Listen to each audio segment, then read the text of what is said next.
Red Devils. It is one of the first of our Region 9 matchups that we get to air here on Spanish Fork 17. Kind of been a weird season in terms of weather and stuff, and so there was going to be some games up against Salem Hills. Those games ended up getting mostly dealt with because of weather, but here we are for this second game of this three-game set here up against the Red Devils. The Spanish Fork Dons taking the previous game 11-9, a basically big offensive fest there. Home runs aplenty in that ball game, 3 for Springville and 1 for Spanish Fork in that matchup. And this is a key matchup here really for the Dons to be able to really establish themselves here in Region 9 play. Kind of a rough season for them thus far, not your typical Spanish Fork win-loss record, as you will, looking at 3-6 so far on the season, so it's been a bit of a struggle for them, but hoping to be able to rebound here and be able to take this series against Springville, even enough to potentially sweep, as we're going to take some time here to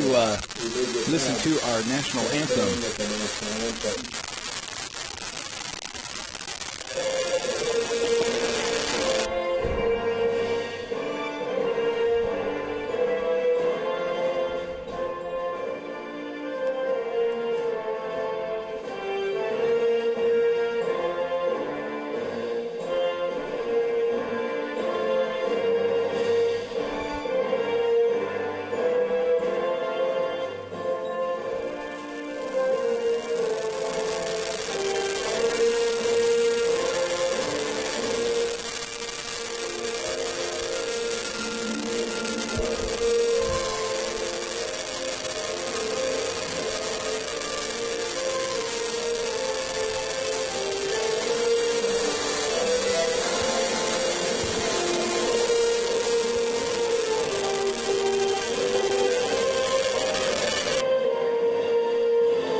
Thank you.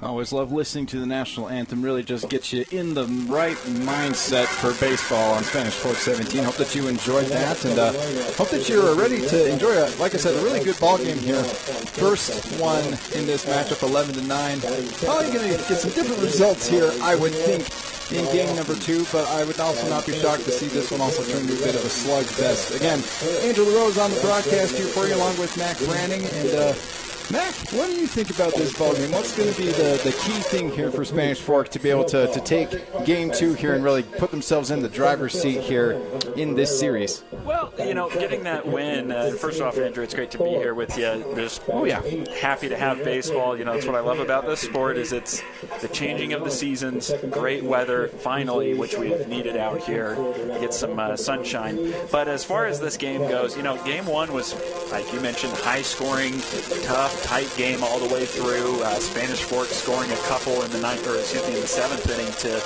take that W. I think for today, Spanish Fork, you just want to get out into an early lead, kind of separate yourselves. We know it hasn't been the start that Spanish Fork has wanted this year.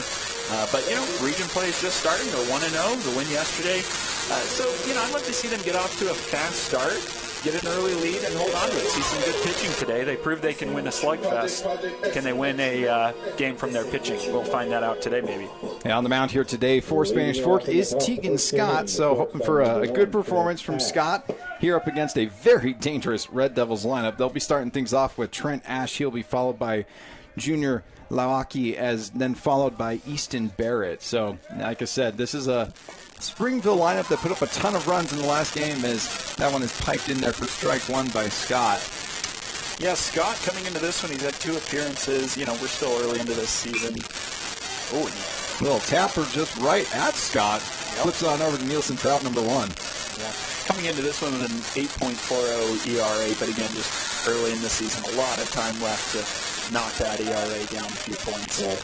Yeah, it was definitely roughed up in his appearance down at the Red Rock Classic down in St. George. He took the game against Palo Verde, and the Knights definitely beat him up in that, as that's going to end up hitting Laoke right square in the shoulders there.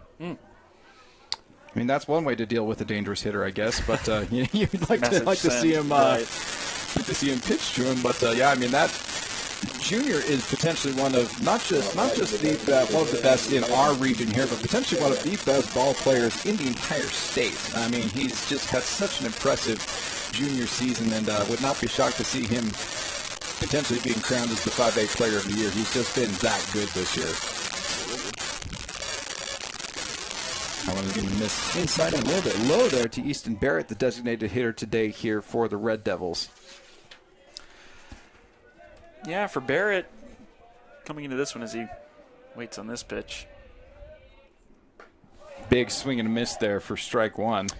Yeah, Barrett so far coming into this game, you got a .457 on base percentage, .448 slugging. Definitely a lot of pop behind that bat and can get on base. And didn't have a great game yesterday, as that one does kiss that inside corner for strike two. So now 1-2 count here on Barrett. Actually didn't even get a hit in yesterday's game. Was 0 for 4. Did end up scoring a run, but yeah, not the best offensive game there for Barrett when everyone else was kind of feasting on that Spanish Fork pitching. The 1-2 count here is going to be tapped foul. Seems like there is always that sacrificial lamb every time there's a high-scoring game. There's got to be the one guy, and in this case, it's Barrett in the 3-hole. Got to have that sacrificial lamb in order to put up double-digit runs. Yeah, I mean, Lauke, typical, 4 for 5 game, home run, whatever. And Didi was 2 for 4, Wilcox 2 for 4. But, for some reason, unfortunately for Barrett, bit of a struggle here as the pitch misses up there, and it'll even the count here at 2-2. Lauke at first base after getting hit by a pitch. 1 out here in the top of the first. The 2-2 pitch here. Swung on and just right down that first base line. It is going to be foul. Great effort over there by Nielsen to scoop that up. But yeah, just a foot or two past that foul line. Big Spanish Fork would have definitely taken that out there. Get 2 outs. With how high scoring yesterday's game was, just get the outs when you can. Absolutely. I mean, yeah, it advances the runner to second. But in a game, in a series like this where you've seen a lot of offense, you take the outs where you can get them. Another tapper foul. Looks like Barrett getting a decent read here on Scott, but maybe just a little bit early. Yeah, definitely not seeing anybody getting blown away. Any fastball so far. Again, 2-2 pitch here, upcoming to Barrett. That's going to be a pitch that I think was meant to snap back in the strike zone. Instead, it stays high. It'll move the count here to full on Easton Barrett. It'll be Ryan Didi due up next here for the Red Devils, one of the 3 that hit home runs in yesterday's ballgame. In case you're wondering, Lauke on first does have 1 stolen base this season. Strike 3. That's a great pitch there from Tegan Scott. Puts down a pretty dangerous hitter in Easton Barrett. 2 outs here now in the top of the first, and does bring up now Ryan Didi here for the Red Devils. Didi comes into this one batting .316 in 20 plate appearances, or 19 at-bats. 6 RBIs. With the guys in front of him, he's going to have opportunities with runners on base, so the RBI count's going to be crucial. Oh, laser right past the real dart there. Excellent hit there by Didi. So he will get on base here with 2 outs. A 2-out single for Reed Didi, and it'll move Junior Lauke over to second base. So 2 runners on here with 2 outs on top of the first. I always love that approach at the plate. Don't be afraid to swing on the first pitch. It could be the best one that you see the entire at-bat. And, after a long at-bat, the previous batter just jumped him. Now up here is Trek Wilcox. Wilcox was 2 for 4 yesterday. Again, one of the guys that hit a home run in yesterday's ball game. Up in a big RBI opportunity here with 2 outs. Obviously, Springville would love to strike first here in the ball game. He's looking at a 1-0 count after that first pitch ball. I think I see with Wilcox. Not the highest batting average, .269, but 10 RBIs. Nice pitch there from Scott. Finds that inside part of the plate. Will even up the count here at 1-1. Playing pull side for sure here. A lot of room on the right side of the infield. Yeah, basically, essentially in a shift here with Argyle just a couple feet away from second base. And he does end up kind of scooting back on over. This thing is going to be sent out into right field. Marziel camping under it. That is going to be the end of the top of the first here. So 2 get on for Springville, but Tegan Scott able to limit and keep it from blowing open here. So puts up a 0 here in inning number 1 as we move on over to the bottom half of the first inning. Gives us an opportunity to thank our sponsors here at Spanish Sports 17. That's Lance Wilson, State Farm, 2 Jacks Pizza, MVP Sports, and Triple T, Heating, Cooling, and Plumbing. Of course, we enjoy having you on here on Spanish Sports 17. We hope that you are also part of our YouTube family, youtube.com/Spanish Fork 17. Make sure to click that subscribe button so that you can stream all of the Spanish Fork and Maple Mountain High School sports to your heart's content. Make sure that you are being able to view all those. And so again, that's youtube.com/Spanish Fork 17. So we're moving on over to the bottom half of the first, getting a look here at the Region 9 standings. It looks kind of a little weird here because we're early in the season, but also because that Salem Hill Spanish Fork series essentially got canceled. That's why they've only got one game according to the standings here. But a strong season so far for Salem Hills and Maple Mountain, 8-1 and 8-2 respectively for them. 4-0 in region play so far for Maple Mountain. And Spanish Fork right now kind of in the middle pack there with Provo and Wasatch, and Springville really struggling so far in Region 9 play at 0-4, but still 4-7, so not in a terrible place. Provo actually being split there 2-2 in region, but at 8-5 in total. In their total record is kind of interesting there. Yeah, some weird records there. You've got some teams that are really struggling in region play but did pretty well outside of region play. This has just been an interesting season with how much the weather has broken things up. That's just going to be a huge challenge, especially for the pitchers, I would say, to keep their rhythm, get on the mound, get their bullpen sessions in. And I think the teams that taking care of that, have kept up with their training and staying hot this season, those are going to be the ones that you see have the most success. And we're seeing Trevin Kelly get warmed up here for Springville. He will face the top of this Don's order that's been pretty dangerous here this entire season in Will Dart, Ian Applenep, and Seth Argyle. Kelly comes into this one. He's got 3 appearances so far, a 3.59 ERA. A guy that they definitely leaned on for a decent amount of their pitching, and that one does go in there for strike 1 to Will Dart.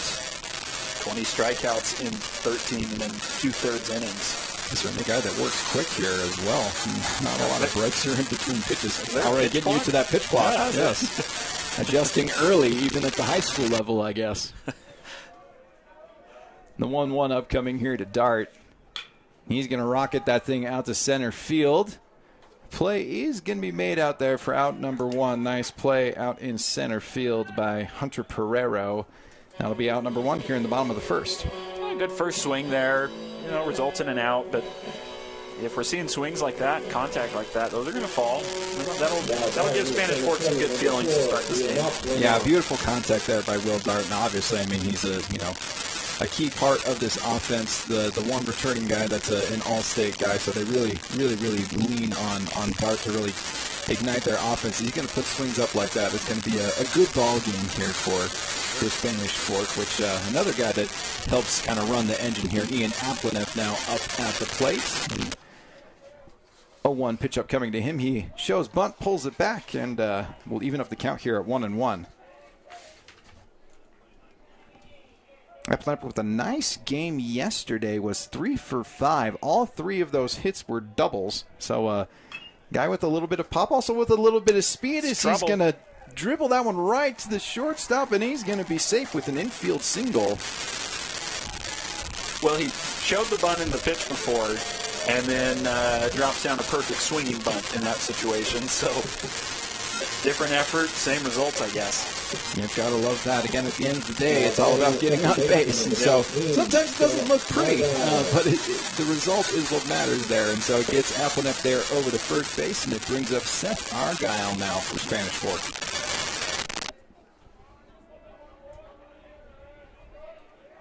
Argyle definitely been driving in a lot compared to his teammates. 8 runs driven in this season. Argyle, one of the few Dons with a home run on the season as well. Did see one yesterday from Britt Nielsen. Love to see that for Spanish Fork, and that's a guy who's been struggling a little bit at the plate this season, so hopefully that ignites him and kind of gets him rolling. But Argyle's been a real staple here, usually batting in this 3-hole for Spanish Fork, and as Mac is saying there, I mean, yeah, he's been a great producer so far in this lineup for Coach Nelson. Here comes the 1-0 pitch to Argyle. Kelly thinks that outside corner for a strike. Yeah, it's always a good sign for a lineup when your 3 or 4 hitter is leading your team in RBIs. I mean, it just, yeah, it's nice to have some other guys step up, but to have a healthy lineup, you really want those 3-4 hitters doing damage, getting runs driven in, and as nice as walks are and getting on base. If you want to have success in those spots, you got to swing the bat. He certainly has been producing so far for Spanish Fork, and that is going to be fouled away. So we'll move the count here to 1-2. The Riley Lamson up next here for Spanish Fork. Ethan Dorr would be after him. Good lead over there at first base by Dart. They have been keeping real close tabs on him. A couple of pickoff moves already. Really does have a massive lead. Decent jump. Argyle slaps that one over to second. Double play opportunity. Nice job there by Dart to slide in there and kind of break that up. So it'll just be a fielder's choice here. So Argyle will be at first base, and they do get Appleneck out over there at second. Yeah, good job there for Springville, just getting in out. Would have loved to have got 2 for sure, but like we said, get the outs when they come in this game. But so far, the offense is a little timid so far. Not seeing any big shots yet. Lamson sends this one out into left field. It is going to drop down for a base hit. Just kind of finds a nice little spot there in the grass, so it'll move Argyle over to second base, and Lamson now on with a 2-out single. From what I see, it looks like the wind is blowing in from left field, which I think really knocked that ball down. I don't know if it would have been caught without wind, but definitely that ball went a lot shorter than it looked like it was going off the bat. Yeah, off the bat, I thought it was going to go quite a bit deeper, but yeah, it looks like the wind definitely knocked that one down and probably helped in this case, as Mac is saying. Yeah, kind of went to shallow left field where I was thinking more, like middle, and the placement of it probably would have been a place where it would have got caught. So Mother Nature helping out a little bit, I guess. Sure. That's like any time you go to, I don't know if you go to a professional game, college, whatever, and the first few flyouts look like they're 15 rows deep in the first, couple innings of the game. And the crowd goes wild on a can of corn. And then eventually their eyes get adjusted and they figure out, that's not going much of anywhere. 7th inning comes around and it's like, all right. Nothing doing there. His count is now even up here on Ethan Dorr. Dorr DHing today here for Spanish Fork, one of the Dons that was on the mound yesterday against Springville. That thing is going to be sent out into center field. Pereira will camp under it, and that will be the end of the first inning. 0-0 here in this matchup between the Red Devils and the Dons. We'll get to inning number 2 when we come back on Spanish Fork 17.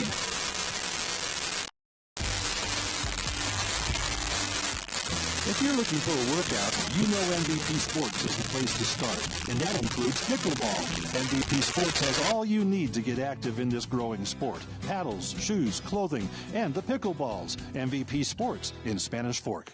The best time to check your furnace is before it fails, and you can rely on Triple T to do the job right. Our technicians are trained every year so you can sleep better at night, knowing your furnace is safe to operate. Call Triple T at 798-7711 to schedule your tune-up today.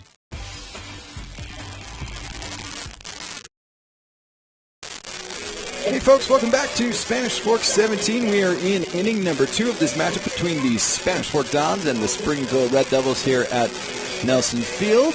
And again, this is game number 2 of this 3-game set here between Region 9 foes. Spanish Fork taking game number 1, 11-9 yesterday, and things looking a little bit quieter here today after inning number 1. What the heck, I was promised offense in this absolutely, game. yes, Jeez, yeah, that's the only 11-9. here. Yeah, it's only if we're completely honest, so that's why most people come out to the ballpark. I love pitching. I love pitching. Please, I want to make sure that that's important. But, yeah, I mean, people love seeing offense, you know, and we definitely got a treat yesterday with that 11-9 game. But both pitchers kind of settling in a little bit. Both of them had traffic, both ending up stranding 2 runners on base at first and second, but both working their way through and putting up a 0 on the scoreboard. So after 1, it's 0-0, but plenty of ball game left here, Mac, to be able to see some more runs. For sure. And one thing I've seen just based on the first inning, a lot of contact made. A lot of contact made in the first inning for both these teams. So I think defense is going to be a crucial aspect of this game. And, so far there's been a double play that could have been turned but wasn't. But, no errors there. But defense is going to be key. That's a quick 0-2 hole here on Hunter Pereiro, the center fielder for the Red Devils. 2 quick strikes here by Tegan Scott. It'll be Pereiro, Brooks Thorpe, and Ashton Tate due up here in this inning for the Red Devils. The 0-2 pitch going to be high and tight. The count will now be 1-2 on Pereiro.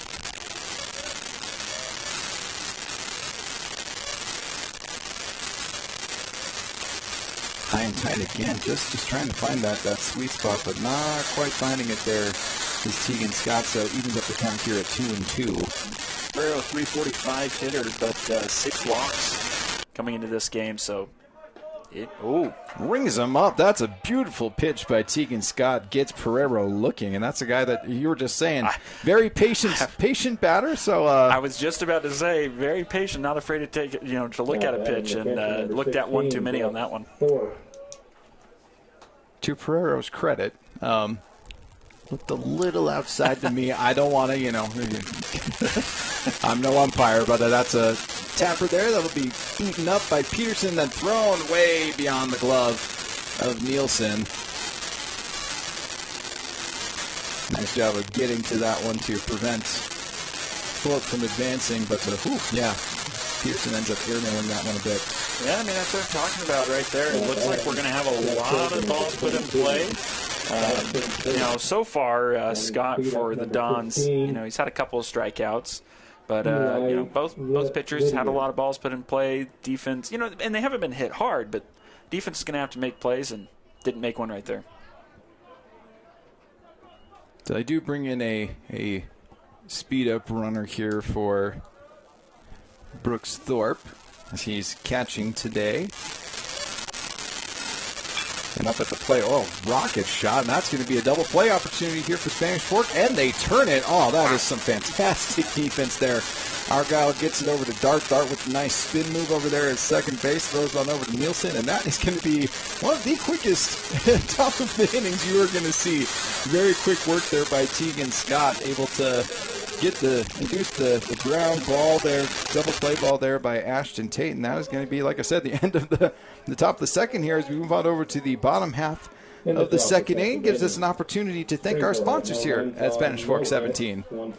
Yeah, we want to salute and put a spotlight on Lance Wilson State Farm, Two Jacks Pizza, MVP Sports, and, of course, Triple T Heating, Cooling, and Plumbing. Special thanks to our sponsors today. Yeah, beautifully turned double play there to end the top of the second inning. Yeah, just a rocket shot there by Tate, but defended nicely there by Spanish Fork. I want to remind you that our next broadcast is going to be not this Thursday, but the following Thursday, April 20th. That will be at 3:30 p.m. It will be the Spanish Fork Dons up against the Maple Mountain Golden Eagles, the inner city rivalry, as you will. Always love airing the Dons and Golden Eagles games. We are planning on giving you the Thursday game as well as the Friday game. The first of these matchups will, of course, this one that we're showing here on the graphic will be at Maple Mountain. The one on Friday would be here at Spanish Fork. So make sure that you've got your calendars marked for the big weekend, because this is a big one for both teams. Maple Mountain hoping to continue rolling with their pretty incredible season so far, 8-2, and sitting at number 2 in RPI so far. And so, yeah, this is going to be a big matchup for both squads. Yeah, and I know that Spanish Fork's off to a little bit of a sluggish start, but let's not forget one thing about this matchup between these two schools. Spanish Fork is out for some revenge. Also. It gets weird. Yeah. And yeah, they are absolutely out for revenge. Yeah. I mean, with what happened last season, there's no love lost for sure. And I know that a lot of players have moved on, especially for Spanish Fork, but that history sticks around and it becomes part of you no matter what year in school you are.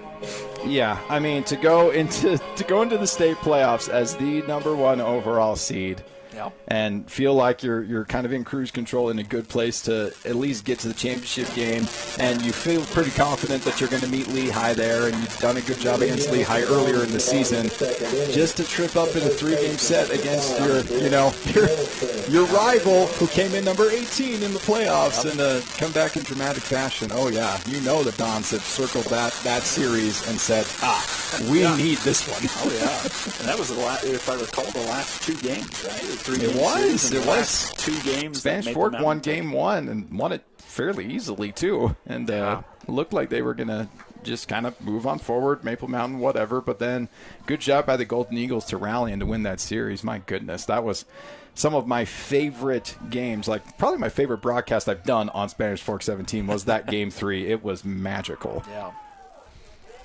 So the count is 2-1 here on Britton Nielsen. Nielsen with a big game yesterday, had a home run in that one. Really hoping that sparks him and really gets him flying here for the rest of the season. Nice patient approach here by him so far, with the count now 3-1.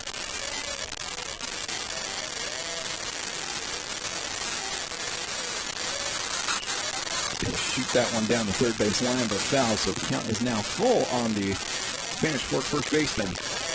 Following Nielsen, it will be Cal Nielsen and Tegan Scott here in the lineup for Spanish Fork.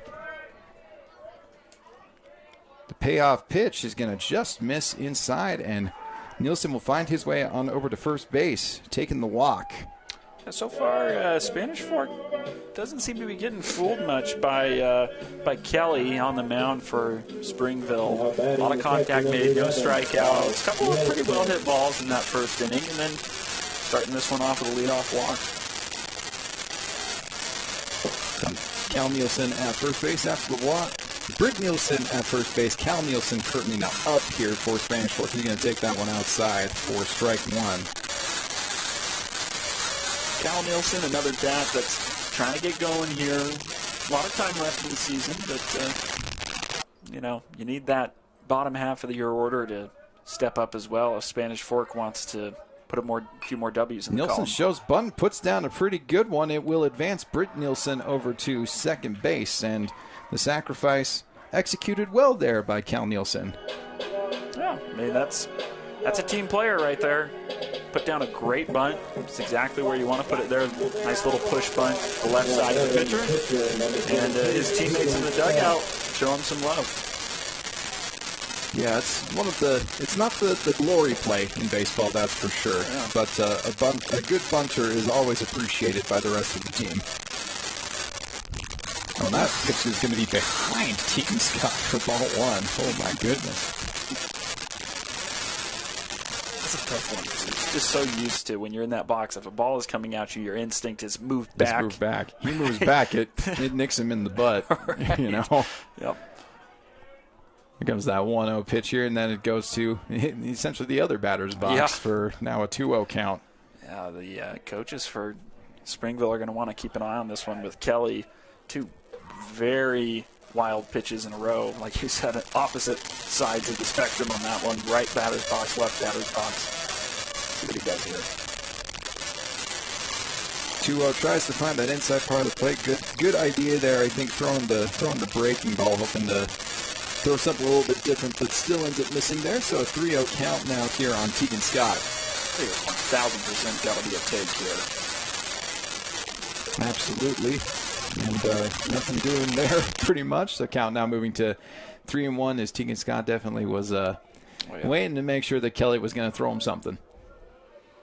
Now 3-1, potentially a little bit more aggressive here. And he does exactly that. Slaps one out into shallow center field. Nielsen is going to make his way on home. That's going to be the first run of this ball game. Tegan Scott helping his case out on the mound with an RBI single to get the scoring going here in this game. 1-0 now after the RBI single. Yeah, just always love to see that. I mean, as a pitcher, I know in the professional level we don't see it as much anymore, if at all. But as a pitcher, you're on the mound and you get to put the first run on the board or give your team a lead. That's a good feeling, and he'll probably let his teammates know about it. Oh, absolutely. It's like, oh, hey, like, anyone else want to hit? And he's thinking he's Shohei Ohtani absolutely, right now. the one-man band. Oh, yeah. But it was a good approach, too. I mean, everybody always says it, but you just love seeing a ball hit up the middle, right back where it comes from, even to that right center side, which he put it in. Wind kind of knocked it down again, too, and it's a good ball to put it's a good day to put little soft liners into the outfield with how much the wind's knocking them down. Yeah, probably not going to see the 4 home runs that we saw in yesterday's ball game. Yeah. But you know what? That's okay. You can still produce plenty of offense without it going over the fence. So it is all good as the count moves to 1-0 here on Cal Marzial, number 9 hitter in this Dons lineup. And it seems like the coaches might even be aware of that too. This game is looking to be more low scoring because we've seen a couple of bunt attempts, a little bit more small ball. They seem to have a feel for how this one's going. The 2-0 pitch up coming here from Kelly. And Marzial got fooled by that one as he was backing away from it. Instead, it's a curveball that snaps back in the strike zone for a strike.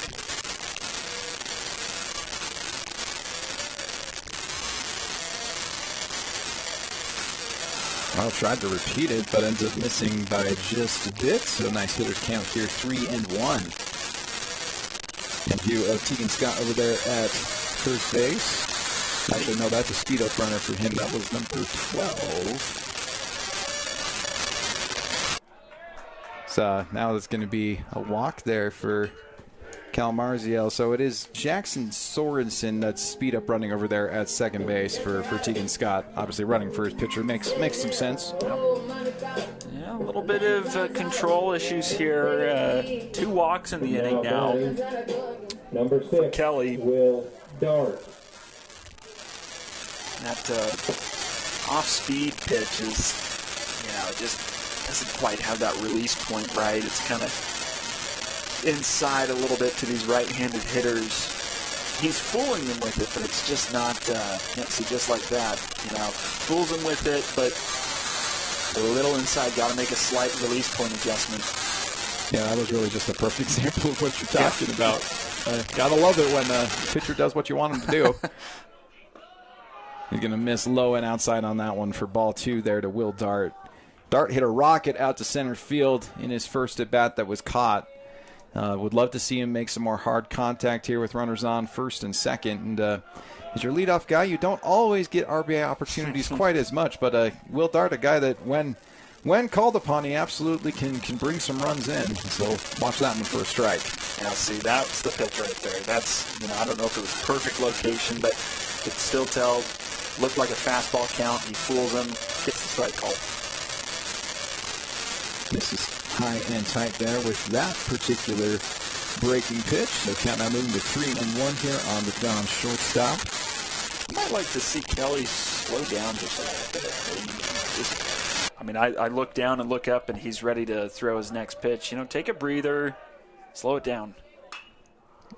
Dart sends this one out into right field, kind of tailing away from the right fielder, dives for it. Oh, man, excellent effort out there in right field by that's Reed Dede out there, laid out for that thing and just misses, making a spectacular catch. Yeah, the wind took that one further to the right as well. That was a tough one. Off the bat, it looked like it was almost hit right to him, just a little to right fielder's left. But, man, he had to dive all the way in foul territory.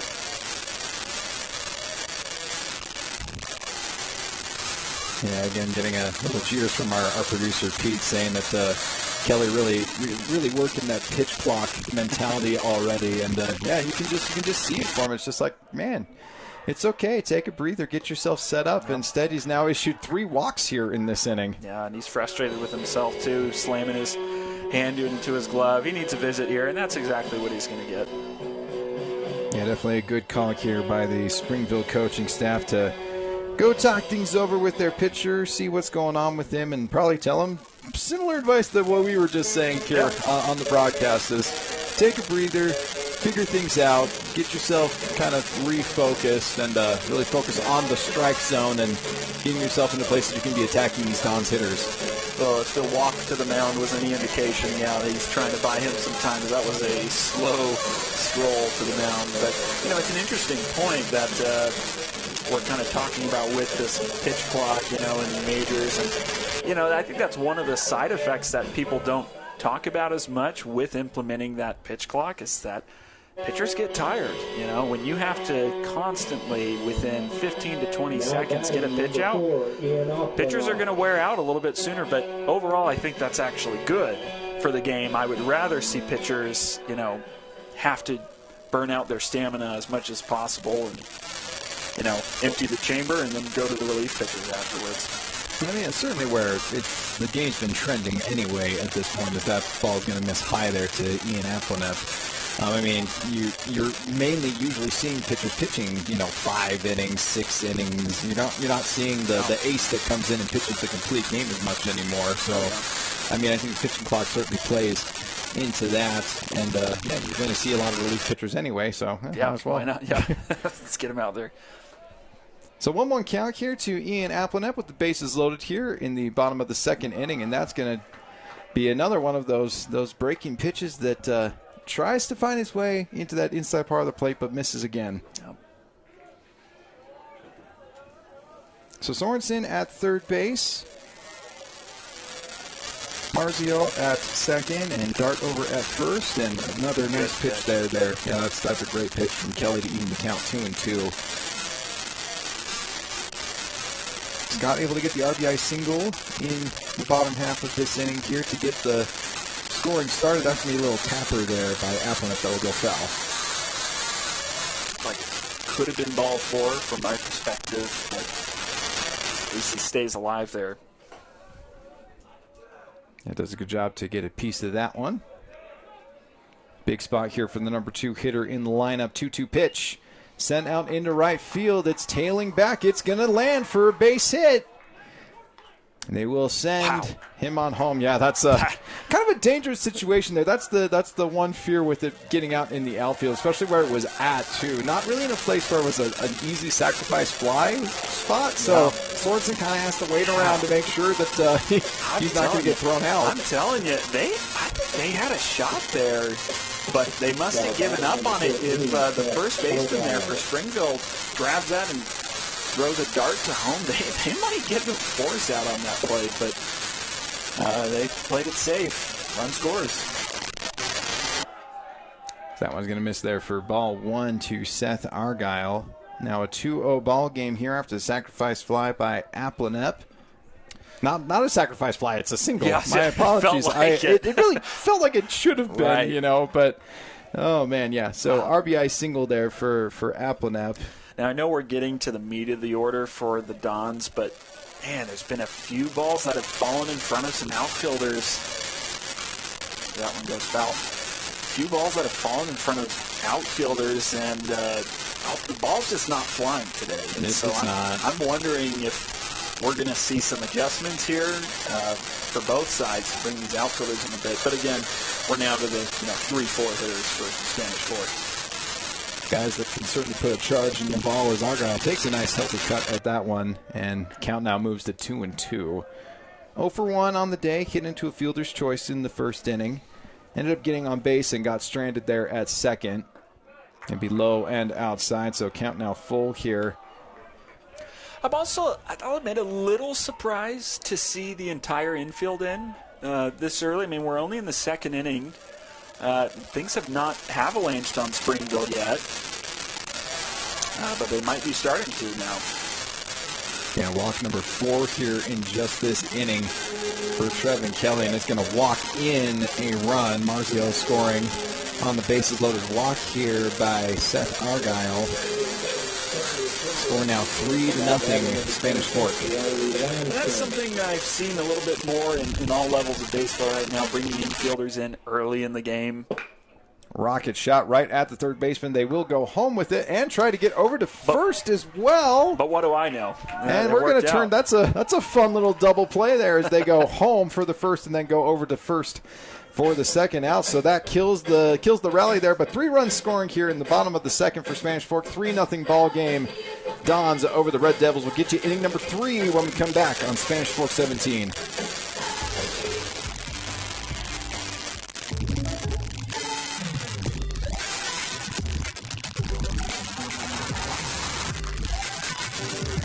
Surprisingly great race? Contact your local State Farm agent today. Contact State Farm agent Lance Wilson today. Hi, welcome to Two Jacks Pizza. For the best pizza you'll ever taste and our world-famous cheese sticks, come to Two Jacks Pizza on Main Street in Spanish Fork or call us for a quick delivery. Are you hungry yet?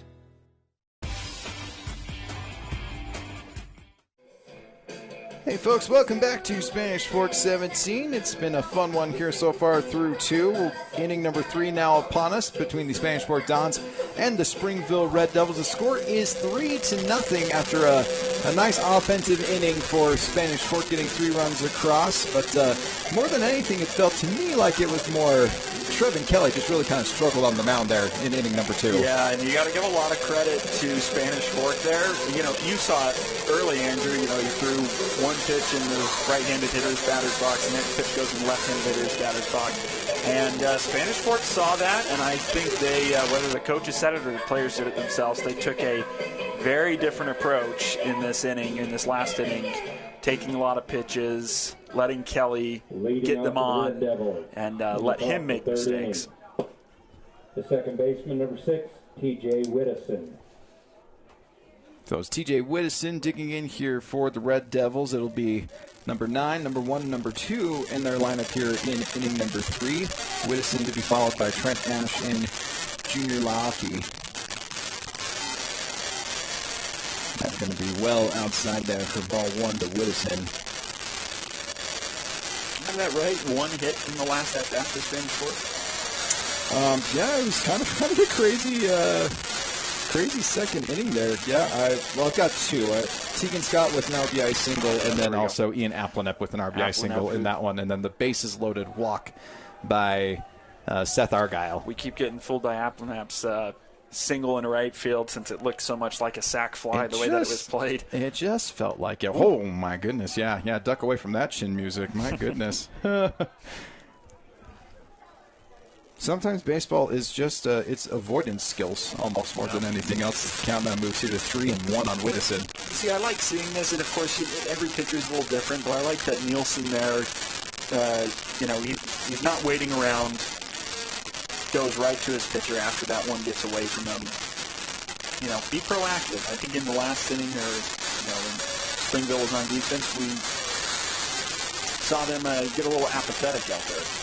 Yeah, I definitely love that Nielsen was willing to go talk to Tegan Scott, be like, oh hey, like let's settle things down here before it gets out of hand, which ends up issuing the walk here to Whittison to start things off here in the third inning. But you hope that the mound visit, gives him some time to think about it, digest it, and be able to refine the strike zone here as the top of the order comes back up here for Springville. So Trent Ash 0 for 1 on the day, grounded out in his first at bat. They're going to throw it on back over to first. Nice job there by Nielsen to pop up and make a good throw over there to first. It'll be an 0-1 count here on Ash. As far as I see, no stolen bases from Whittison this season, but obviously the Dons got their eyes on him. Kick off now. Yeah, they're definitely worried about him. I mean, looking at him, he looks like a fast kid. So I could see it. Faster than me, I'm sure. Yeah. My 40 time is unrecorded. We'll just put it that way. And he is up and going to second base. But, Ash gets a piece of that one. It'll move the count to 0-2. course, the big thing nowadays they talk about is, catcher pop time. That's a big one. Coaches will go and practice, time their catchers, their time that their glove hits the ball hits their glove, and time it takes for them to get it to hit the player at second glove. Big swing, another foul ball there by Ash. Yeah, so if you're wanting to be a catcher, folks, get some squats in. Get some big, powerful thighs that'll let you pop up quick and make that throw over to second base. Yeah. So 0-2 pitch upcoming here to Ash. He's going to watch that one go low and outside. Nielsen does a good job of scooping that thing up and not letting it get too far away. Count moves to 1-2. As important as pop time is and all that, I think what we have to remember is the most underrated aspect of stealing bases is timing. Timing of the runner, timing the pitcher. That's why as a pitcher you got to vary your looks, vary your pickoffs. There you go to first. Don't be afraid to pick off again here. And slow it down. You can, like we said, there's no pitch clock here, so you can stare at that plate for a good while and see if you can get a runner off his timing. The 1-2 just misses. So even up the count here at 2-2. So again, Whittison at first base to start things off here in the top of the third for Springville. Got a leadoff walk and has certainly threatened to get himself over into scoring position. Man, and you just see the wind blazing here. It's going to be just a little sneaky ground ball that gets past Argyle and out into the outfield for a single here for Trent Ash. So quick start here to this inning for the Red Devils, getting the leadoff walk, and now a single here for Ash. So 2 runners on with no outs. Yeah, I don't know if I'm thinking Argyle just didn't quite see that ball off the bat. His reaction was just a little delayed on that. Still would have been a bit of a tough play, but an easier dive attempt to get that one, but just didn't quite see it off the bat. Cost him Junior Laoki now in the batter's box here for Springville. Yeah, take your time here. Please, take your time. Think this one over. Didn't take much thinking last time he was up. It didn't. One pitch, boom, plunked him right in the back, which you hope that doesn't happen again. Yeah, I mean, I'm not a proponent of guys getting hit by a pitch, but it is one way to deal with a very dangerous hitter. I mean, just his stats they're not even video game stats. Yeah. They're above video game stats. Yeah. They're crazy.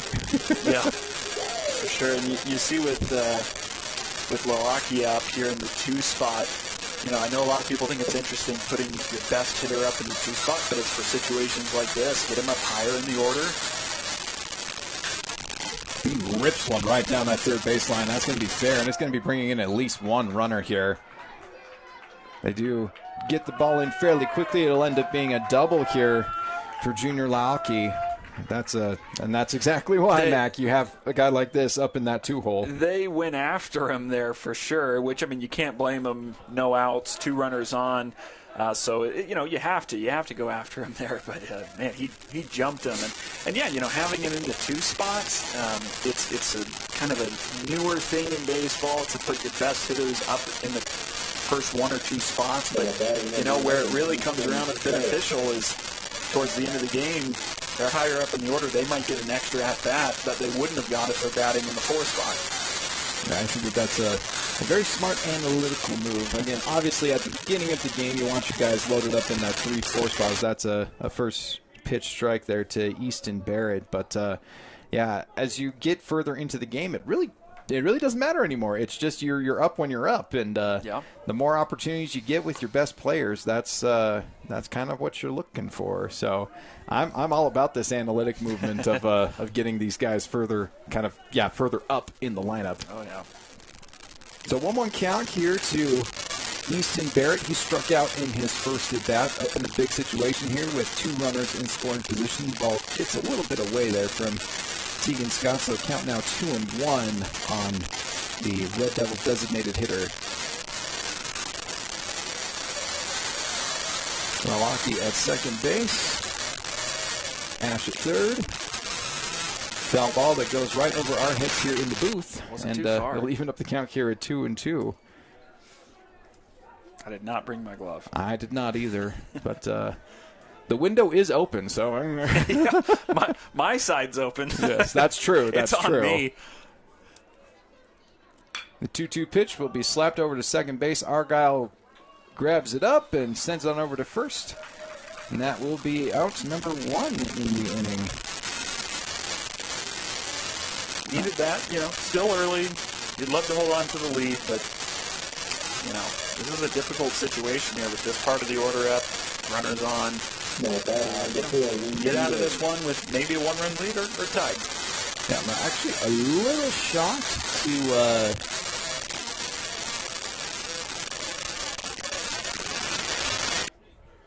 There we go. That one's in there. My apologies. I was not paying attention as well as I thought I was. So Ash did score on that. I was about to say that was a long time for Ash to have not found his way home, but he sure did. And Lawaki now over there at third base. Swing and miss there from Didi. So we'll be evening up the count here at 1-1. So as Mac was saying, the score is now 3-2. So 2 runs here in this third inning for Springville. The bat's starting to come alive here in this ball game. Well, that one just misses that inside part of the plate, so now 2-1 count here on Didi.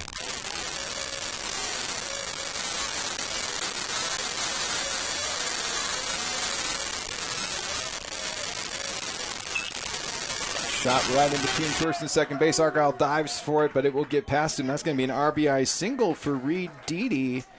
And just like that, the Red Devils tie this thing up here in the third inning, matching that 3-run second inning by Springville, and we're all knotted up in the top of the third. Good answer by Springville. That's Didi's 7th RBI on the season as he gets that soft roller through the right side. Now the Trek Wilcox coming in for Springville, the number 5 hitter in this lineup. One of the guys that hit one out of the ballpark yesterday. But as we're saying here, with the wind as whipping as it is, probably not going to see that, as that one just kisses the outside part of the plate for strike 1. But a guy that can certainly make some hard contact, and that always plays. What's been interesting about this inning, besides the one double from Milwaukee, has actually been a lot of soft contact. Soft contact. Yep. But, Milwaukee's was pretty impressive. That ball jumped off his bat. Third baseman had no chance on that play. Yeah. Unfortunately, we don't have access to exit velocity. Yeah. But I can tell you from the eye test that the exit velo on that was high. Yep. Nice throw there by Nielsen and guns him down. Oh, man. Beautiful throw by Cal Nielsen to get out number 2. Yeah, that's a good job there for Spanish Fork. It's easy to kind of get lulled to sleep there, forget about the runner at first.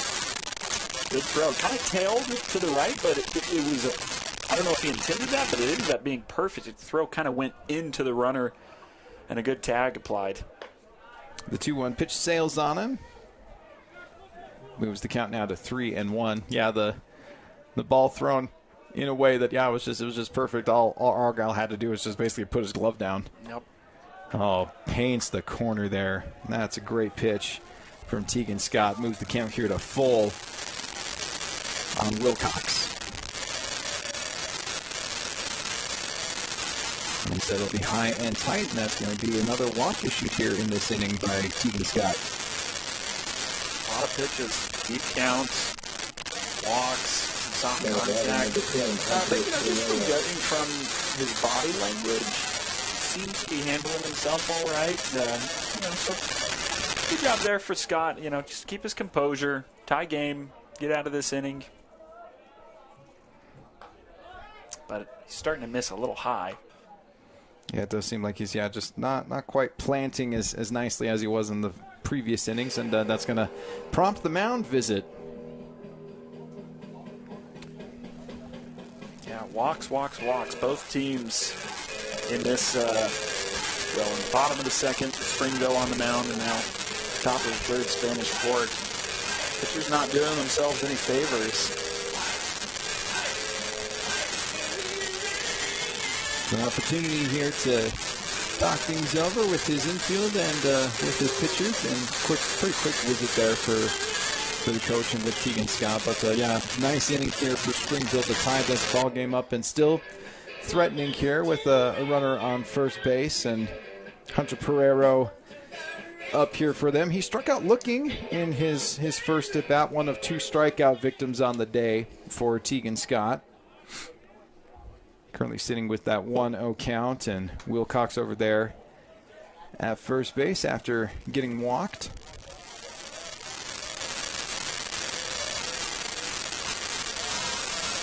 Be fouled beyond the backstop here. We'll even count at 1-1.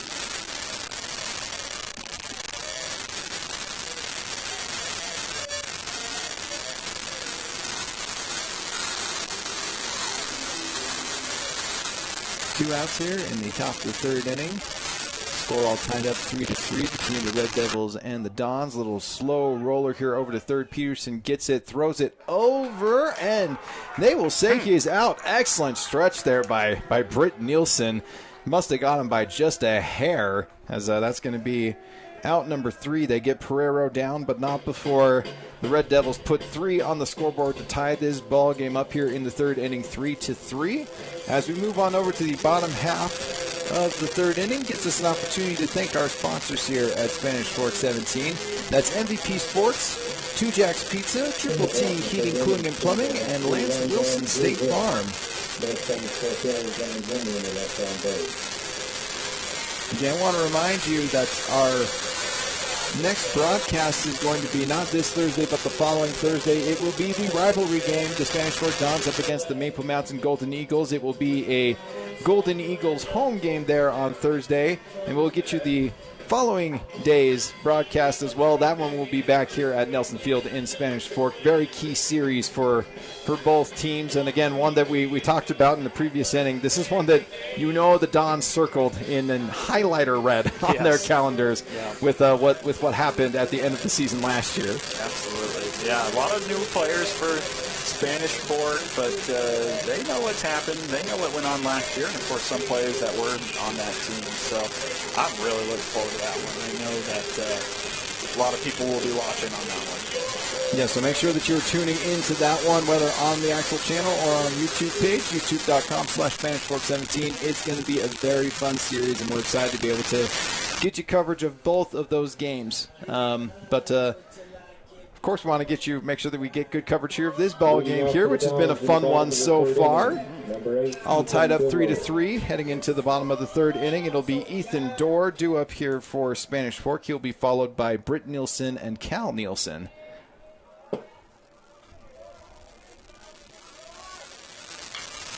Line shot right at third base, goes on one hop and gets it on over to first. That will be out number 1. Excellent play over there at the hot corner by Trek Wilcox. Well done. Got good balance, didn't rush the throw.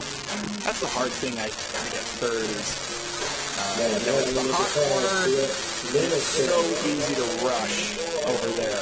And, next thing you know, you're not getting into your throw, you're flat-footed. A lot of things that can go wrong, but that was great.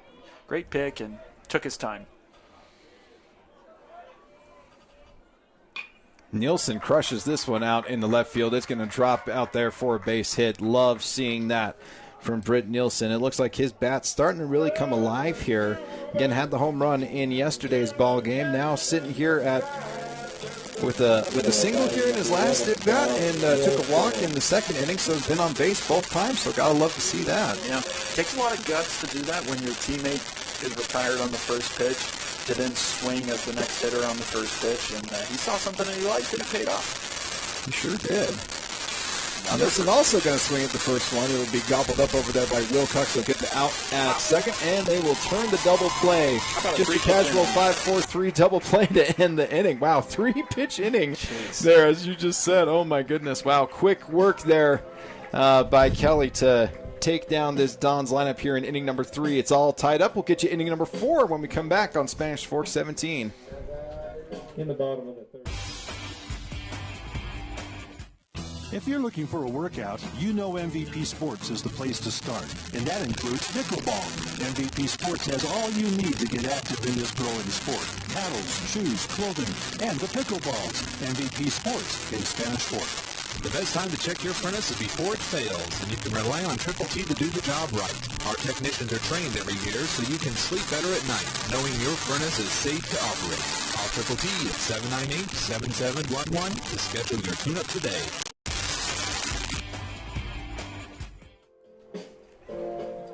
Hey folks, welcome back to Spanish Fork 17. It's inning number 4 of this matchup between the Spanish Fork Dons and the Springville Red Devils here at Nelson Field. Beautiful day at the ballpark. A little windy, a little gusty out there. As we've seen the flag out there flapping pretty hard in center field. Right now it's literally blowing directly in. And it's been a fun ball game here, though. We're all tied up here after 3 innings. 3 runs scoring in the second inning for Spanish Fork, and then Springville immediately following that with 3 runs in the third as we get a nice view here of the flag just kind of whipping. Now it's kind of looking a little bit more in the kind of like center to kind of right field area. But again, it's mostly been blowing in all day, and we've seen the effect of the wind on a lot of these hits in this ball game. A lot of stuff that's kind of landed more shallow in the outfield than we were expecting. Yeah, they've been a little surprised. They still got those outfielders out pretty deep. Maybe a little deeper than I'd have them, but it's definitely a day where you're probably going to have some more success putting the ball on the ground. And honestly, thinking back to that last inning for Springville where they scored 3, a lot of balls on the ground. Well, so now we talk about one that gets ripped out into the outfield, and it is caught out there by Applenet for out number 1.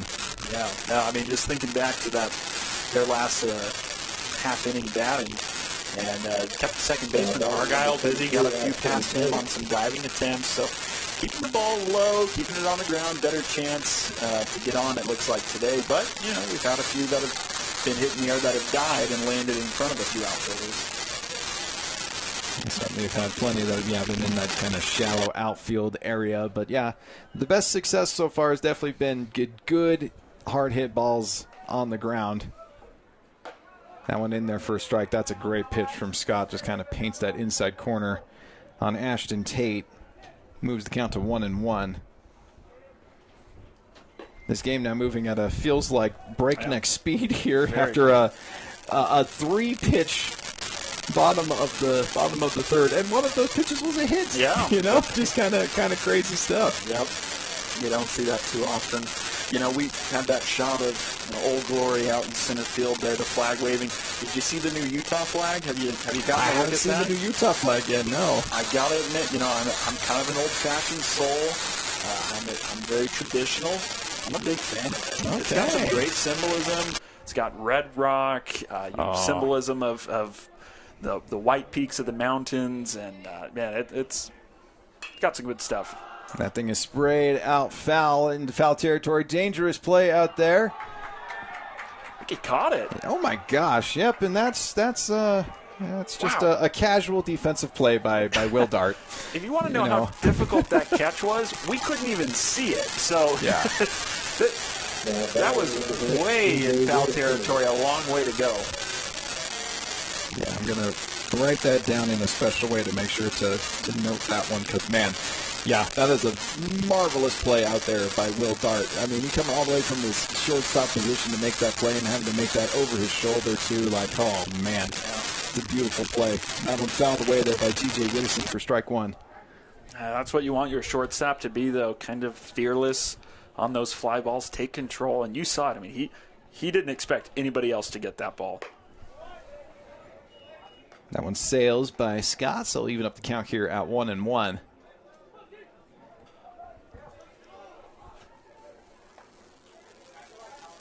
That one is going to miss outside, so I'll move the count here to 2-1. Whittison took a walk in the third inning and ended up scoring as part of that 3-run third inning for the Red Devils. Doing a nice job there in the number 9 spot to kind of keep the offense rolling. Heard some boos in the crowd after that particular pitch as the count now moves to 3-1. Going to get a little piece of that one. It'll move the count now to full on the Red Devils' second baseman. It's a big pitch here for Scott after that last inning to get a 1-2-3 in response. Your shortstop picked you up, made a great play in foul territory. See if he finishes him off here. The payoff pitch is lined right at Peterson. It'll find its way underneath his glove. That's going to be a 2-out single for T.J. Whittison. tough in-betweener at third.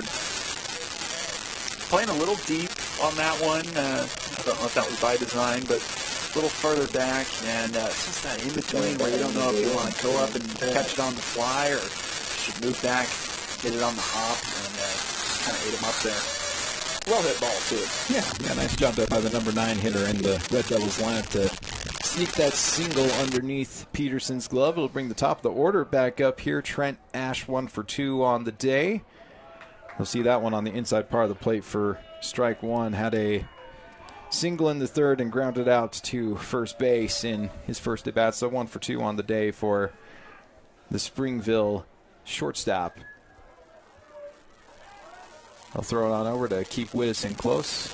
He did got moving on an 0-1 count in the previous at bat here with Ash, and they certainly were keeping tabs on him at that point. I wouldn't be shocked to see eyeballs on him as well here. Rockets it over to Dart. Dart collects it, throws it on over, and that will be the end of the top of the fourth here. Nice couple plays here by Will Dart, showcasing his range and his leather. And as we move on over to the bottom of the fourth inning of this tied ball game, we'd like to thank our sponsors here at Spanish Fork 17. Yeah, once again, as you see there on your screen, Triple T Heating, Cooling, and Plumbing, MVP Sports, sporting goods for all seasons, Two Jacks Pizza, and Lance Wilson State Farm.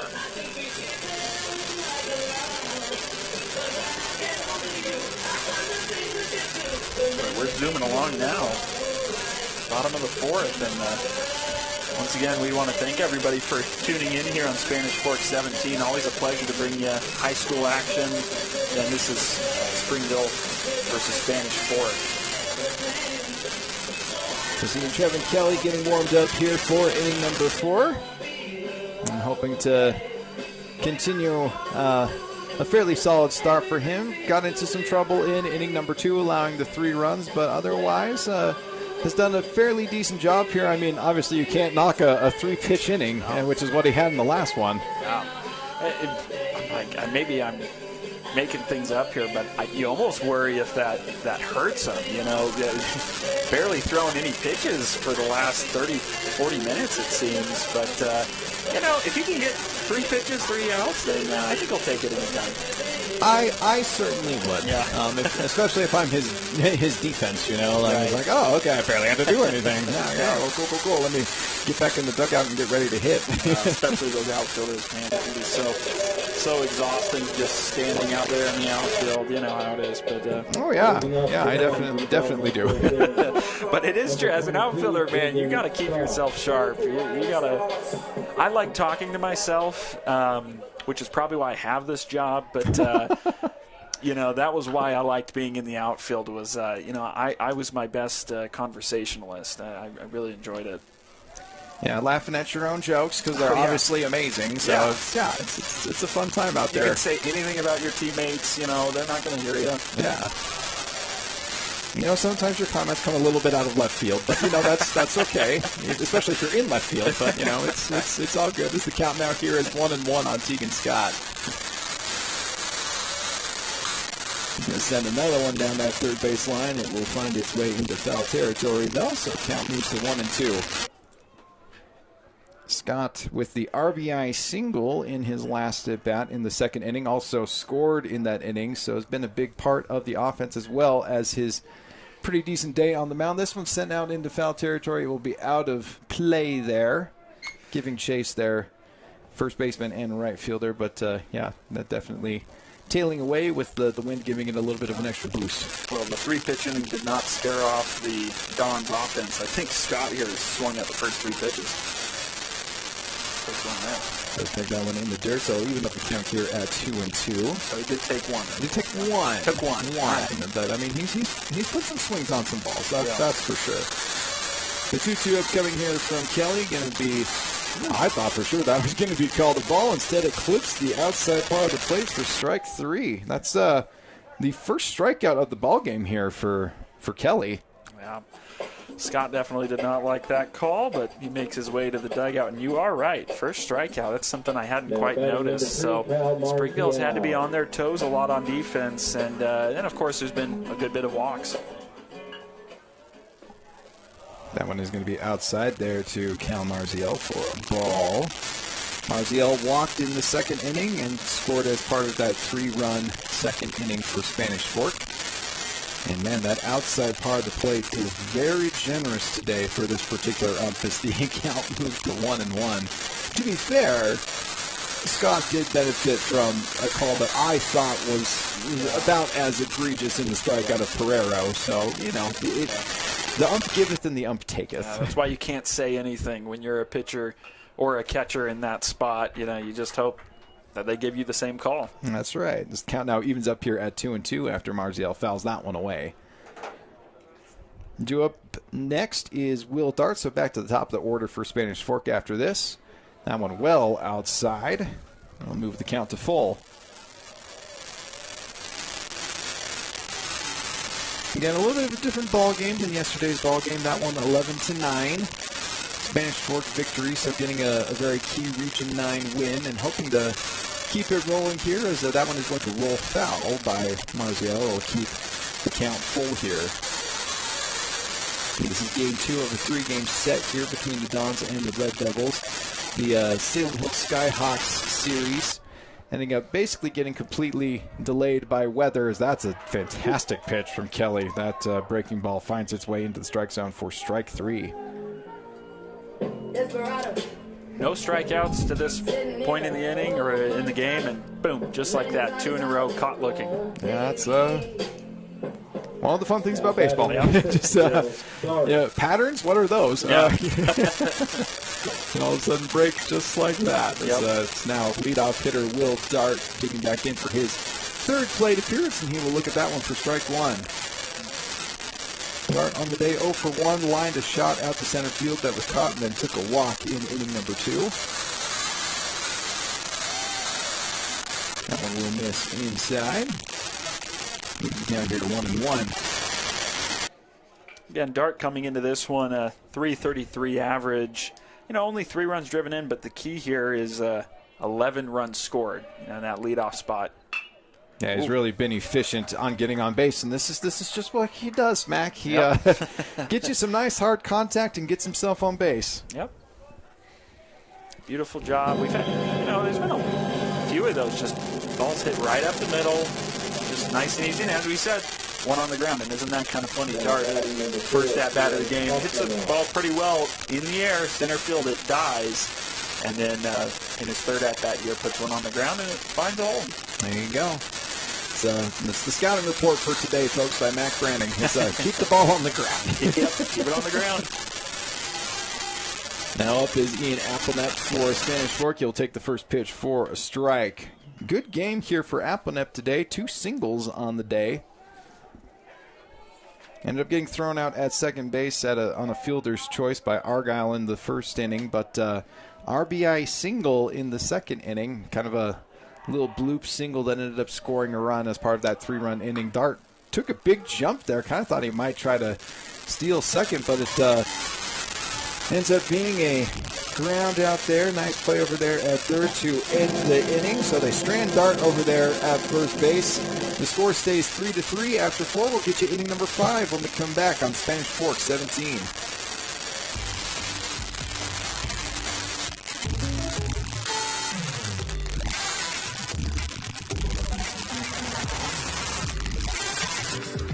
Surprisingly great rates? Contact your local State Farm agent today. Contact State Farm agent Lance Wilson today. Hi, welcome to 2 Jack's Pizza. For the best pizza you'll ever taste and our world-famous cheese sticks, come to 2 Jack's Pizza on Main Street in Spanish Fork, or call us for a quick delivery.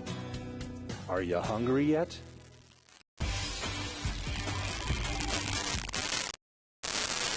Hey folks, welcome back to Spanish Fork 17, inning number 5 of this tight matchup between the Spanish Fork Dons and the Springville Red Devils. It's all tied up 3-3. 3 runs coming across for Spanish Fork in the bottom of the second inning, mirrored then by the top of the third, 3 runs coming across for the Red Devils. Otherwise, goose eggs on the scoreboard for both teams as we're heading on to the top of the 5th inning. Tegan Scott getting warmed back up here for a 5th inning of work for Spanish Fork. And really, other than, a rough 3rd inning, Scott's done a really good job here of limiting the damage and really controlling this Red Devils lineup. Yeah, this game has been an illustration of how you can't have too early of a trigger finger or too quick of a trigger finger in baseball. Pitchers are going to have bad innings. They're going to walk guys on occasion. There's going to be errors. There's going to be base hits. And both these coaches, had a chance where they could have gone elsewhere. And now, we're a little further into the game where we might see them bring out that hook. But they believed in their pitchers, and both of them shut down innings. And it's going to be a difficult inning to get a shutdown inning here as numbers 2, 3, and 4 in the order due up here for the Red Devils. And that's the second time that Junior Laoki has been hit by a pitch. It must have just nicked his elbow guard. It's a grazing, I guess, on that one. Wow. So a very effective day at the plate for Laoki. He hit by 2 pitches and then had a just rocket double in that 3rd inning as part of the 3 runs that scored in that inning for Springville. But 3 times at the plate, 3 times on base, you'll take those numbers. So Easton Barrett now due up here for the Red Devils. 0 for 2 on the day. Struck out in the 1st and grounded out in the 3rd. He's going to lay down a bunt. Scott will gobble it up, send it on over to Nielsen. And they will throw it over to second just to see, a little look-see, just in case. Laoki did come a little bit off the bag, so might as well as he kind of, talks it over with Dart a little bit, kind of having fun over there. Both guys smiling. I guarantee the coaching staff's heart skipped a beat there when he threw that ball to second. Oh, absolutely did. You're like, wait. It's a bit of a risky, very low reward, high risk throw there, but. No harm done. That one will miss low and outside to Lee Deedy. 1-0. Sorry, a good bunt there, by the way, too. It was, yeah. Barrett laid down a nice one, just kind of squiggles there to really, only Scott was going to be able to make a play on that. And it was, had to make a good throw, get him out. So the 1-0 here upcoming to Deedy. He's going to laser one out to center field, and that is a good example of what's been happening today. Feels like it's a well-hit ball, and it just kind of hangs up there for Applin. That barely had to move for out number 2. Yeah, that was Applin up in center, right? They've definitely got him. Now batting number 2. Just from my eye, it's a little interesting. They've got center field, I feel like, in, but right field is still pretty deep back there, but so far hasn't played too much in effect. There's been a few that have died out in center field, though, so it's been paying off. Yeah, very right-leaning lineup here for Springville, but even knowing that, it is kind of curious that they got a right fielder just sitting out there pretty deep. Yeah, Lampson playing basically in the middle of the outfield there, and with how things have been hanging, you can bring him in a little bit more, and that one is fouled away by Wilcox.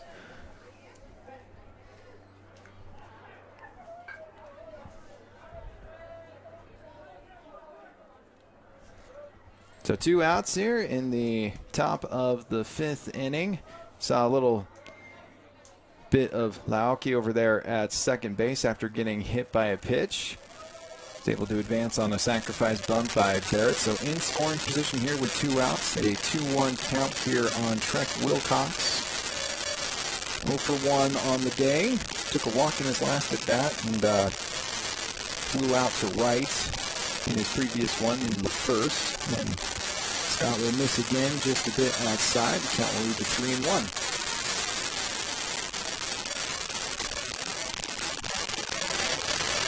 Game has been all tied up since the 3rd inning.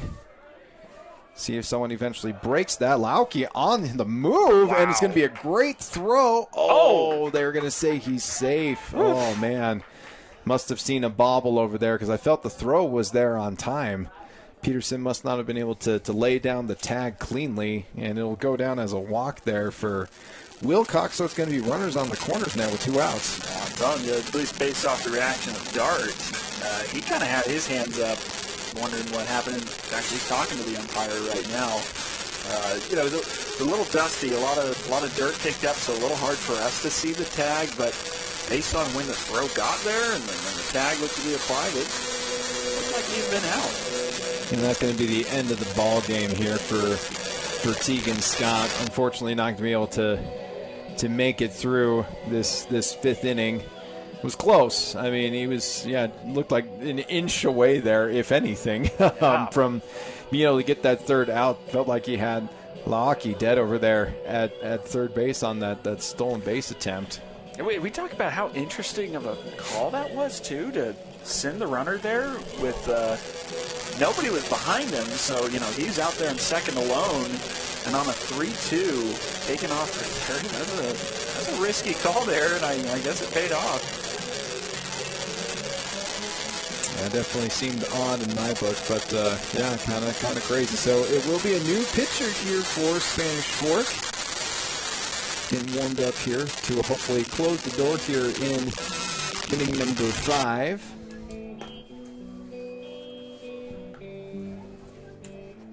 It's number 1, Walker Evans, coming in for Spanish Fork. Yeah, Evans, this is his 5th appearance on the season. Has 7 ERA and 7 strikeouts and 8 innings pitched. So, you know, once again, a small sample size. He's definitely been one of the main relievers here on the season for Spanish Fork. Again, obviously making 5 appearances. This is a guy that they lean on pretty frequently to come out of the bullpen. He's got some pretty good stuff. Got to see him a little bit at the Red Rock Classic down in St. George. And, I mean, as you were saying there, in the 7 innings that he's pitched, he's got 6 strikeouts. So 8 innings, 7 strikeouts. 8 and 7, so there you go. So basically a strikeout per inning pitched. And so, I mean, he's a guy that's got some strikeout stuff, has a really nice fastball that goes with some good breaking pitches. And so they like what he brings, especially when you're bringing him in alongside with Scott. Scott's stuff is good, but he's usually more of a control guy. But with Evans here, he's got a little bit more velocity on him, and so it's kind of a fun 1-2 combination for them.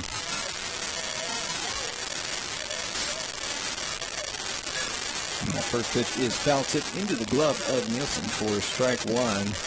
Yeah, I don't mind this pitching change. I think it's good timing. You know, we've got a base open. And you never know, whenever you bring in a reliever, it might take an at-bat to get that release point down. But, you know, he's got a base to work with here.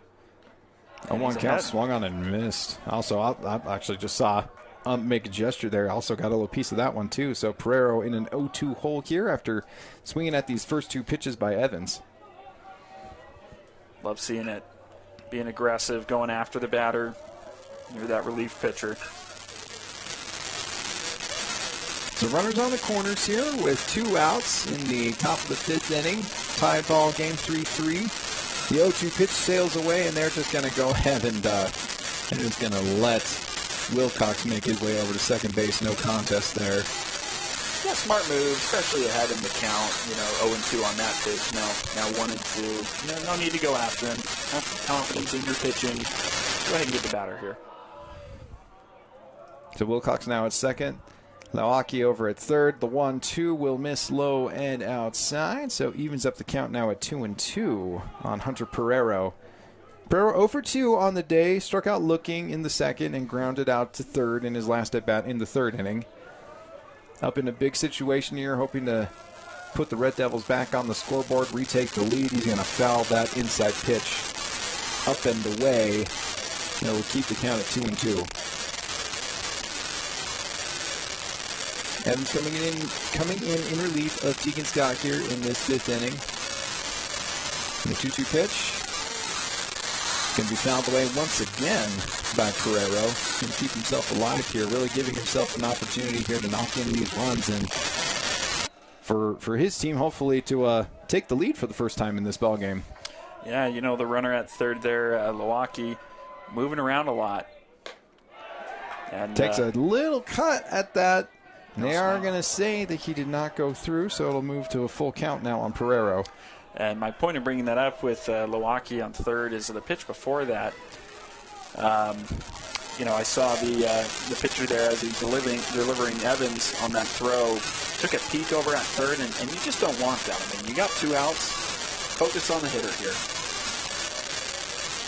The 3-2 is in there for strike 3. What a great pitch by Walker Evans to shut the door on inning number 5. Strands both runners at second and third.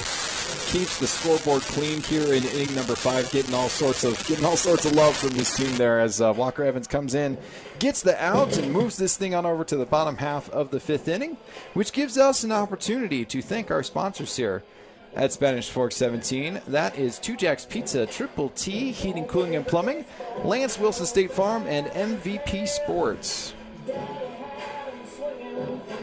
So Walker Evans able to come in and do his job, gets that last out, and keeps the powder clean here for Spanish Fork, keep it all tied up. I want to remind you that we've got our next broadcast will be not this Thursday, but the following Thursday on April 20th at 3:30 p.m. It will be the Spanish Fork Dons up against the Maple Mountain Golden Eagles, the rivalry game here on Spanish Fork 17. This is a big series for both teams as Maple Mountain absolutely cruising here this season at 8-2. And so the Dons not only hoping to exact revenge from last year's state playoffs, but hopefully put a little bit of a dent in Maple Mountain's pretty solid season so far. Yeah, it's the narrative has swapped this year. Last year it was Spanish Fork who rolled through their schedule, rolled through region play.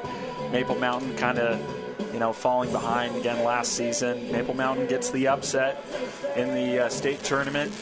But this year, now Maple Mountain riding some great pitching. I know that Johnston, I don't know if you've seen him pitch yet for Maple Mountain. I have not yet. I want to. I saw him a lot as a freshman last year. Yes, he is. Yeah, I mean, those lefties, man, they are hard to figure out. I remember when I was in Little League probably, early in high school, when I saw my first lefty pitchers. And I remember thinking, wait, aren't I supposed to hit lefties really well as a right-handed hitter? Like when does that happen? Because it's just a completely different arm slot, obviously, different location of the ball. It takes some adjusting.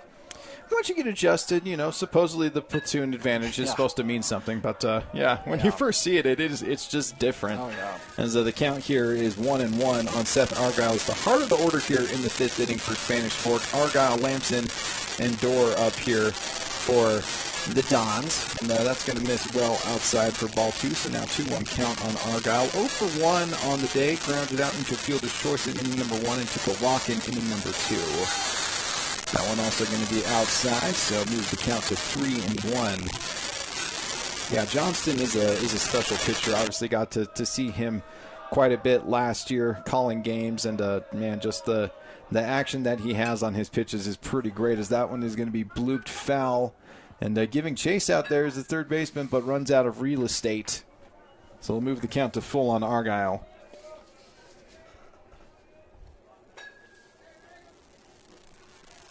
So certainly we'll be seeing him either Thursday or Friday as part of our coverage of that series. Obviously, the Dons lost a fair amount of key contributors from last year's team, as that one is going to be sent over to second base, and that will be out number 1 here in inning number 5. We'll round out to the second baseman. There was a game last year with Johnston on the mound for Maple Mountain that I was able to see, and he pitched the entire game, gave up 1 hit, and let me tell you, his teammates celebrated like it was a no-hitter because they disagreed with the call of a base hit that was granted. They were, a little biased, I think. It was the right call, but still a great pitching performance. Yeah, definitely always love seeing that. Again, we talked earlier in the broadcast about how we love offense, but a beautiful pitching performance is just as amazing as that one tails into the strike zone there for strike 2 on Lamson. The count now 1-2 on the Dons cleanup hitter. 1 for 2 on the day. Hit a single in inning number 1 and grounded into a double play in inning number 2. That one of the rather interesting variety. Grounded out they threw home and then threw over to first on that one. So kind of a weird way to turn a double play. And the 1-2 pitch upcoming here to Lamson, swings and misses for strike 3, third strikeout of the day here for Trevin Kelly. Yeah, just a huge turnaround for Kelly. And, Scott was doing great for Spanish Fork as well, but ran into some trouble in that 5th inning. But Kelly keeping his composure here. He had a point earlier in this game where he looked like he could have cracked, but got that huge double play, and that just kept Springville in striking distance. So with Tegan Scott coming out of the game here as the pitcher, they are going to move him over to designated hitter, and they're actually going to bring in Walker Evans here to hit here for Ethan Dorr. So 2-0 count here on Evans with 2 outs here in the bottom of the 5th inning. Watch that one for a strike. Excellent pitch there from Kelly.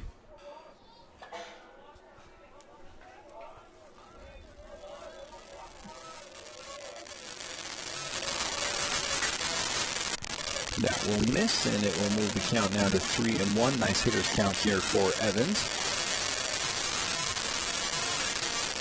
So comes in relief of Scott on the mound, and now coming in relief of Ethan Dorr at the plate. Big opportunity here, hoping to spark a potential rally here in the 5th inning, get himself on base, and does exactly that. Takes the 2-out walk here in the 5th. Yeah, with these 2 outs in the 5th, that was where Scott for Spanish Fork started to kind of, lose it a little bit. Of course, we're kind of late in the game and not going to have as long of a leash here in the 5th innings, but we'll see what Kelly does here in the same spot here with 2 outs in the 5th. They do bring in Jackson Sorensen to speed up run out there for Walker Evans. Britt Nielsen digs in here for Spanish Fork. He's been on base in both of his plate appearances. Took a walk in inning number 2 and hit a single in the 3rd inning. See what he can do here in at bat number 3. And now the count 1-0. Kelly throws on over to first to keep Sorensen close. A very dusty jersey over there. Sorensen's slid a few times.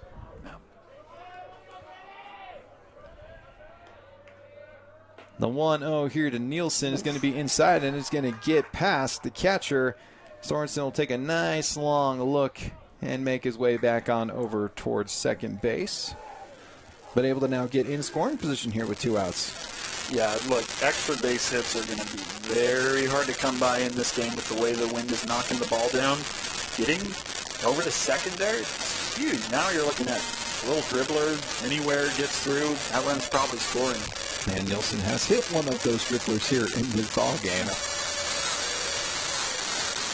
The 2-0 just misses. That's been a spot that's been kind of a 50-50 call in my opinion. So gets the ball there. It's count 3-0.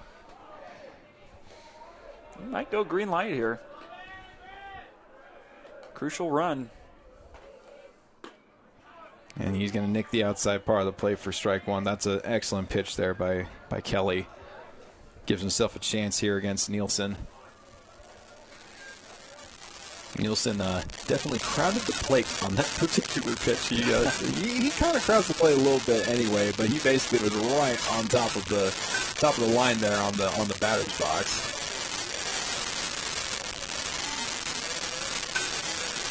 The 3-1.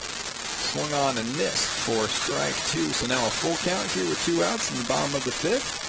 Sorensen over there at second base in scoring position, hoping to be able to give Spanish Fork the lead once again in this ball game. 3 runs scoring in the 2nd for them, 3 runs for the Red Devils, otherwise scoreless. And that's going to be inside. They are going to throw over to third, and he is going to be underneath the tag. That was another kind of risky stolen base opportunity there. I'm not quite sure if that was. In fact, he's kind of getting, I think, a little bit of an earful there from his third base coach. Yeah, I'm questioning myself. I'm like, am I missing something here? But that's back-to-back innings or at-bats for both these teams where we've had a guy take off on that steal with a full count, 2 outs.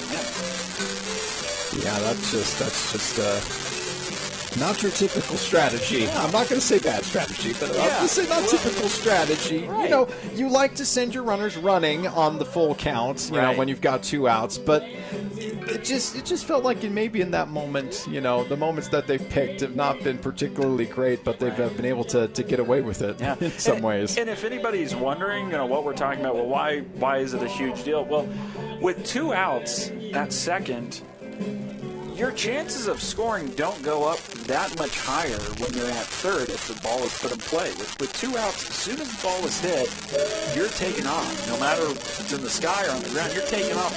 It's going to be very hard to get thrown out at home when you're taking off from second. So there's not a lot of reward in moving over to third with 2 outs. It's just incredibly risky, but I guess both teams pulled it off on very close tags, if I might say so.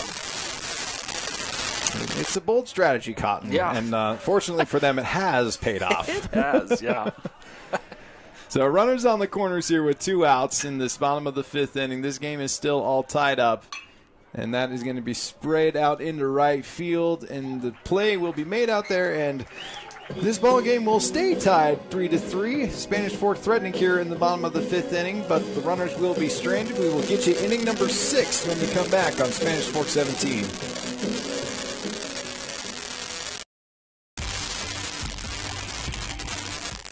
If you're looking for a workout, you know MVP Sports is the place to start, and that includes pickleball. MVP Sports has all you need to get active in this growing sport. Paddles, shoes, clothing, and the pickleballs. MVP Sports in Spanish Fork. The best time to check your furnace is before it fails, and you can rely on Triple T to do the job right. Our technicians are trained every year so you can sleep better at night, knowing your furnace is safe to operate. Call Triple T at 798-7711 to schedule your tune-up today.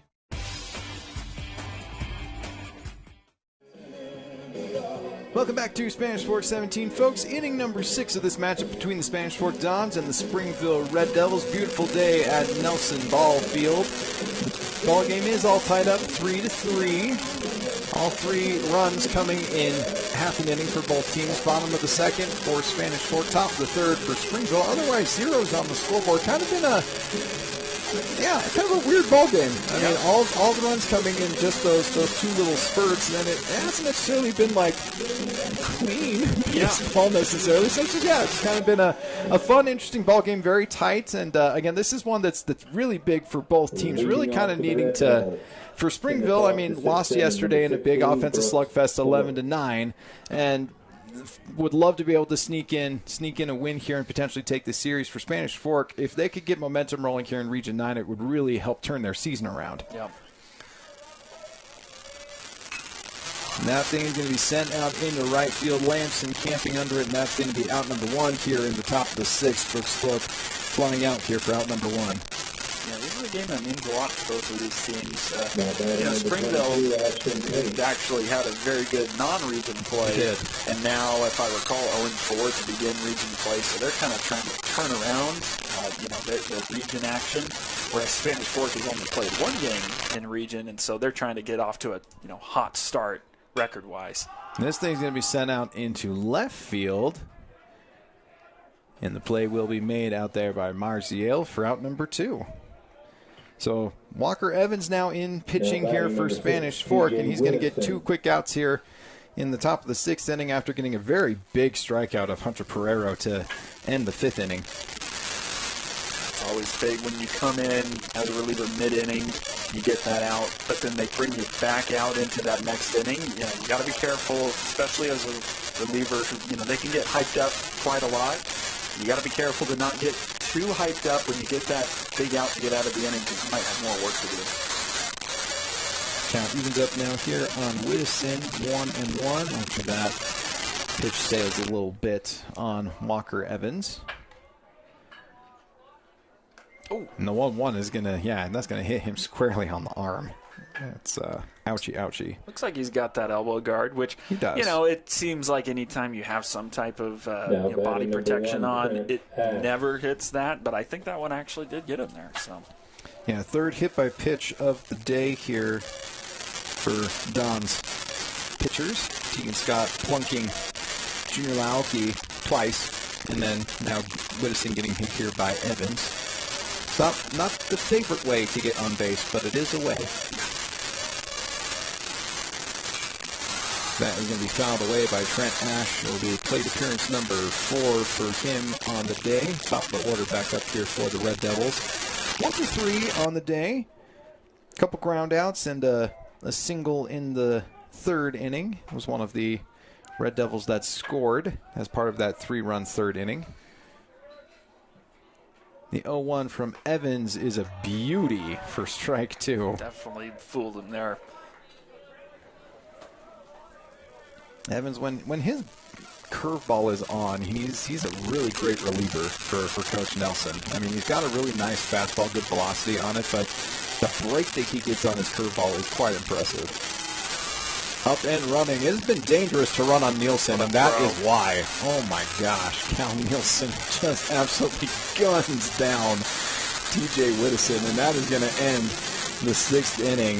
Nice clean inning there for Walker Evans, other than that hit by pitch. As we move on over to the bottom half of the 6th inning of this tied ball game, we'd like to thank our sponsors here at Spanish Fork 17. Yeah, once again, on your screen there, you see our sponsors, MVP Sports, Triple T Heating, Cooling, and Plumbing, 2 Jacks Pizza, and Lance Wilson State Farm.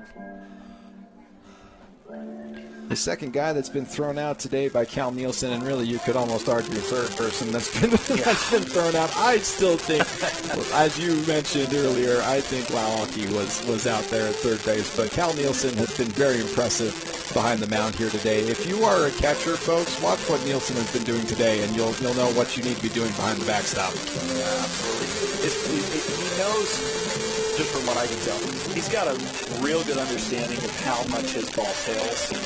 He just puts it in that perfect spot to where it's going to tail to the right a little bit, and it's going to be caught on that right side of that bag, of course, the side that the runner's on, and that's exactly what you want. His type of throw, I mean, it's the kind that you love as a middle infielder, that you could just let travel as far as it can, and the throw just takes you right into the sliding base runner. It's beautiful to see. So nice view here of some warm-up pitches for Trevin Kelly, who's hoping to get in a 6th inning of work here for the Red Devils. Again, really has been really good. After that rough second inning where he just kind of lost control, ended up walking 4 guys in that inning, but after that, really been able to settle into a nice start here. Nice, really good, solid ball game here on the mound for Trevin Kelly. You make a great point, because if you think about it, that one inning, tons of walks, I think you said 4, but have we seen him get hit around much? No, not really. I mean, it's been, little soft ground outs and putting the ball high up in the air. Tegan Scott takes a nice healthy cut at that and will miss for strike 1. It will be Tegan Scott, Cal Marziel, and Will Dart due up here in inning number 6 for Spanish Fork. That pitch just going to miss inside, even up the count at 1-1. 1 for 2 on the day. Tegan Scott hit a single in the second, struck out looking in the fourth. And look at that nice curveball for strike 2. That's kind of been the swing pitch, I feel like, today for Kelly. When his curveball's been on, he's been very effective. Absolutely, yeah. And that, that inning that didn't go too well for him, giving up 3, he just did not have that curveball. It was missing the inside. The 2-2, a one hopper over to second base. It is snagged up and thrown over to first for out number 1. It was a good job there. Second baseman for Springville, that's Whittison, it looks like, who kind of got handcuffed there, but, the wonderful blessing of playing second base is typically have got a lot of time there, so didn't rush it, made the play. Especially when you're basically playing on the grass. Yeah. They're very deep. Yep. That one well outside for ball 1 here to Cal Marziel. Marziel 0 for 1 on the day, took a walk in the second inning. Was one of 3 Dons to score in inning number 2, and then struck out looking in inning number 4. Another one out into the left-handed batter's box. Count will move to 2-0 now on the Dons left fielder. And they're going to swap balls out there, looks like. Not quite sure what was wrong with it, but, obviously I don't have, insane vision to see, but something wrong with it. I didn't like, Marziali here. He, coming up here in his 6th plate appearance of the season, so not a lot of action so far for him. But as you mentioned, did get on earlier with the walk. So maybe now getting more at bats, might be getting a little bit more comfortable, seeing the ball well. He's certainly trending in that walk direction here, and that's exactly what he's going to get with the ball squirting away. And he's actually going to get on his horse, and he, I think, thought about it in the back of his brain, was like, I could maybe get to second, but nice job there to hold him up as he'll just go ahead and take that free pass over to first. Yeah, I was wondering if this might be it today for Springville's pitcher, Trevin Kelly. And it looks like it will be, and really good performance by him. Let's see. There he goes. So really great performance for him. As we've mentioned, got into some trouble there in 1 inning, but really cut down on the walks. Accuracy, got his release point down, and got very comfortable, got into a good groove. Wasn't rattled even when some base runners reached here or there. Very comfortable, and he was a little upset with himself that 1 inning with the 3 runs scoring, you could tell. And then he was cool as a cucumber the rest of the way.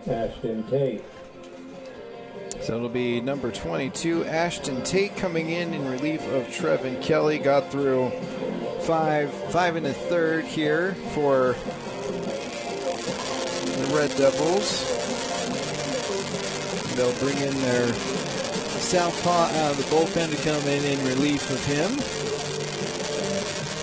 Hoping to be able to keep themselves in this ball game and give themselves a chance here to win it here in the 7th. Tate coming in now in his 6th appearance, and we were talking about tough lefties, and he's one of them. So in that 6th or those 5 other appearances, a 1.05 ERA, and he's got 14 strikeouts in 16 2/3 innings. So doubling up those strikeouts per inning. Not a bad guy to go to right here. And as we were saying, the left-handed pitchers, it's just can take you a few pitches, a little bit of time to really get the feel for him. And he'll be dealing at the top of the order here for Spanish Fork. It's going to be Will Dart that will be due up here, and then Ian Appleneff. And so, he's going to have to deal with a couple of the best hitters in this Dons lineup right off the bat. And again, nice job by Marziel to just be patient and to force Kelly out of this ball game. Just kind of looked like the command specifically on his curveball, which had been really strong in the last couple of innings, kind of got lost there. And so not probably a smart move here to pull the trigger and go ahead and bring in the lefty reliever, and we'll see what he can do here against this top of the Dons lineup. And for Spanish Fork, though, you have the top of the lineup coming up here, and you would hope that you got guys here in Dart and Appleneff that can find a way to scratch across that 1 run that you need and give yourself a lead going into the 7th. Dart has felt very good at that. He reached once on a little ground ball right back up the middle, hit hard, and then his first at-bat, lined out to center, first at-bat of the game. And a walk, of course. So, his timing is there. Of course, facing a left-handed pitcher now is going to be a bit of a different look, but he can keep that timing right up the middle. And in fact, it even looks like Springville is kind of shading him shortstop to go up the middle. Going to be outside pitch there for Tate's first pitch. Count 1-0 on Dart. Very successful day at the plate. Successful season all around here for Dart. One of the key cogs from last year's team was a first-team All-Stater last year as a sophomore. And now getting in here into his junior year. It's a very impressive resume from his first 2 years here at Spanish Fork, and has continued that excellence here in his junior year. That one's going to be upstairs, and it's going to be 3 straight balls here to Will Dart. I don't know if he's intentionally kind of pitching around him, but good job by Dart here, staying within himself. The 3-0 to Dart is held up on, and it will just nick that outside part of the plate. Moves the count here to 3-1. Again, just one out here in the bottom of the 6th inning of this tie ball game, 3-3 between the Dons and the Red Devils. Marziel at first base after taking a walk, chasing Kelly and bringing in Tate. The 3-1 to Dart. Man, kind of finds a similar spot in that strike zone. Now a full count here on the Don shortstop. It looks like it had a little bit of movement on it, so risky call there on 3-1, but yeah, just kind of tipped its way back into the strike zone. The payoff going to be inside, and Dart will take the walk, his 2nd of the ball game. Well, I mean, this has got to be it if you're Spanish Fork now. I mean, you got the guys up that you want. You know, tough lefty relief pitcher, but 2 guys on, 1 out. Now batting number 4, find some green grass and Applenoff. get a lead here before going into the 7th. And a guy coming up here, Ian Applenoff, who 2 singles already in this ball game, singled in the 1st and singled in the 2nd. Did get out in his last at bat, grounded out to 3rd. That one is going to be inside for ball number 1 there to him. Springville, I guess, expecting some fun action here. They've got their first baseman, Milwaukee, really playing shallow, but really mostly just Milwaukee. 3rd base playing even with the bag. Yeah, I think still hoping to maybe, if a normal ground out happens, to be able to tag the base. And he was thinking about it so much that it gets past him. They are going to send Marziel on home. The throw home will be late, and Spanish Fork takes the lead here in this ball game. Oh, just a little bit of overthinking, I think, over there by Trek Wilcox. Gets past him, and Spanish Fork takes the lead here in inning number 6. The score now 4-3. I tell you, I think we saw a little bit of that thinking ahead there from the 3rd baseman Wilcox, because he knew they had that double play opportunity, which, man, I mean, you could not have drawn up a better ball on the ground there for Springville to get 2 with the 3rd baseman in, and just got a little ahead of himself. I think turned his head a little early. He's upset Argyle, and he's going to miss that one for strike 1. That one just kisses the outside part of the plate. Yeah. Kind of an interesting call there to me, as it seems like the right side of the plate has been the generous side, and so man, that's going to nick him. That definitely got away from Tate. Yep. Things just, well, obviously not going well for Springville, but a chance to really just avalanche on them as they're going to get a mound visit here. But you know, good job by Spanish Fork, Applenoff, who put the ball in play. I mean, wasn't the sharpest hit ball and wasn't put in the best spot, but put it in play and good things can happen. Yeah, sometimes you just got to make contact, and sometimes the defense is not going to do what it necessarily you think it would, and that's actually going to be the ball game there for Ashton Tate. They will go to the bullpen here again.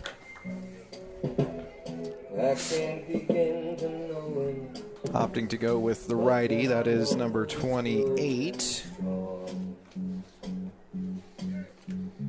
Looks like Braxton Hughes on the mound. A junior, 5'11".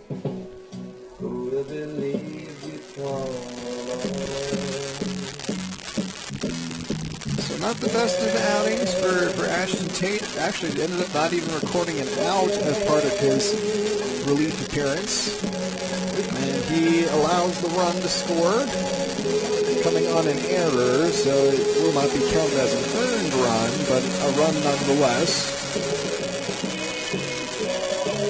Braxton Hughes, this is his 7th appearance on the season, coming in with another low ERA, 2.21. Hughes with 6 Ks in 6 1/3 innings work.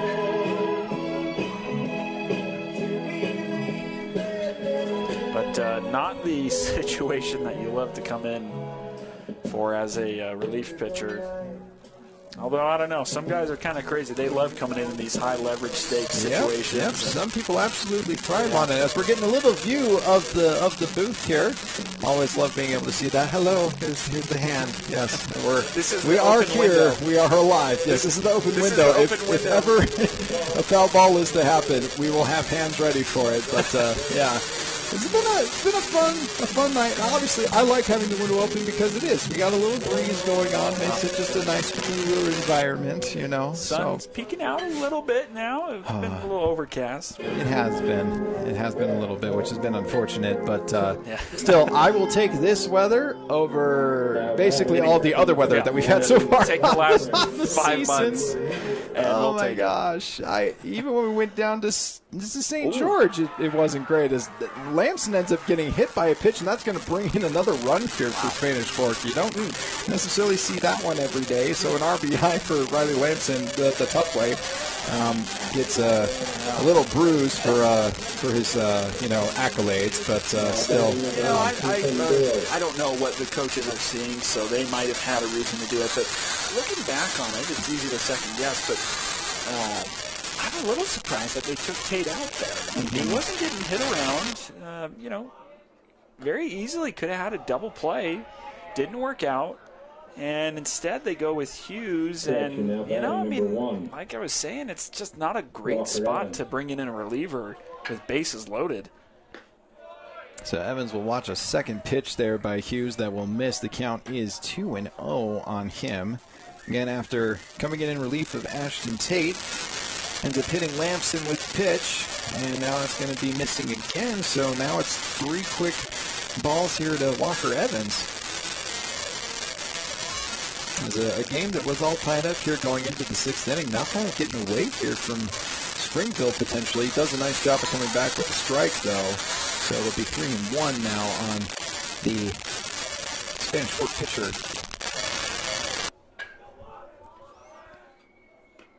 And it's inside. Ooh. Oh, my goodness. That one just clips the inside part of the plate, I guess. And now it's going to be a full count here on Evans. Thought he had the free pass and the RBI. Instead, he's got to dig back in here for a full count.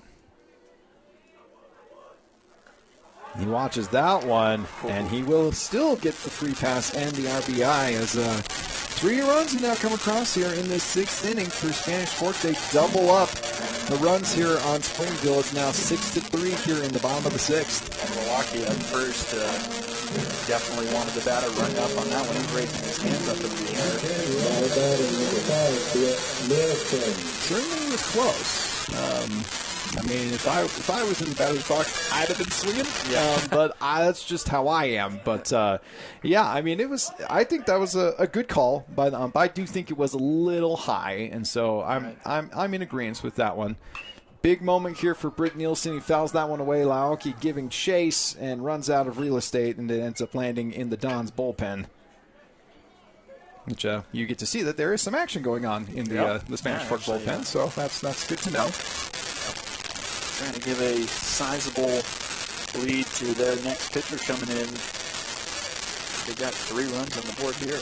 And there are the Rally Caps, and they certainly have been in effect here in inning number 6. They've done their work. It's always fun seeing just the different weird superstition things that come up. But this one, a big one for the Dons, basically piling on everybody's ball cap on the one guy. I hope they have their number or their name on it. Your initials? Yeah, something. Don't want to accidentally be like, hey, this was Cal's hat. What's going on here? Yep. Let's hope none of them have lice. Yeah, also that too. Yeah, I don't want to be spreading that around necessarily. Count now 2-1 here on Britt Nielsen. Bases are still loaded here for Spanish Fork, so really big opportunity should they be able to get one. Instead, it's going to be a play on over to home plate. They'll cut down the runner there, cut off the lead runner, prevent them from scoring. That's Affleck that will be thrown out at home. So it'll be a fielder's choice for Britt Nielsen. He'll be over there at first base. Evans will move to second. Lamson will move to third. And now Cal Nielsen will dig in here for Spanish Fork with 2 outs in the bottom of the 6th. Well, that was why they've got in that situation. Springville had the corners in, so middle infielders playing back, trying to get that double play, but the corners in and get the out at home. Could tell that the third baseman wanted. He thought about going to 2 for that double play, but you got the corners in for a reason there. Take the throw out at home. This one sprayed out into shallow right field.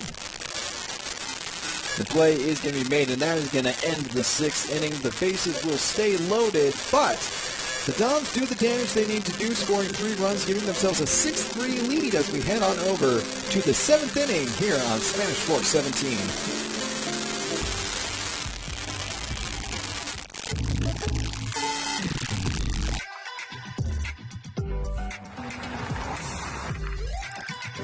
For your surprisingly great rates, contact your local State Farm agent today. Contact State Farm agent Lance Wilson today. Hi, welcome to Two Jacks Pizza. For the best pizza you'll ever taste and our world-famous cheese sticks, come to Two Jacks Pizza on Main Street in Spanish Fork or call us for a quick delivery. Are you hungry yet?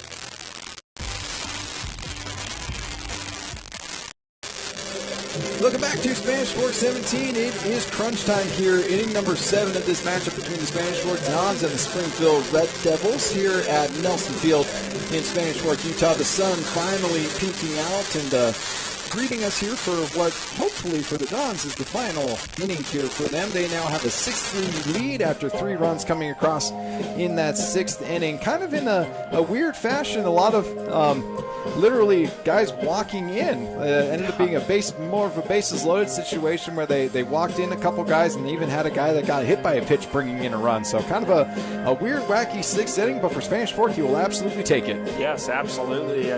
We had talked about that when things have gone haywire for either team, it was due to the base on balls. We saw that play out in the last inning. Spanish Fork was at the plate, and also earlier in the game, I mentioned that I think whoever plays better defense is going to pull out a victory here with how much the ball was being put in play. And that last at bat, we saw Springville commit a costly error that could have been a double play, an inning double play. Instead, it poked through the third baseman and a run scores. A couple more runs coming in after that, and big moment in this game.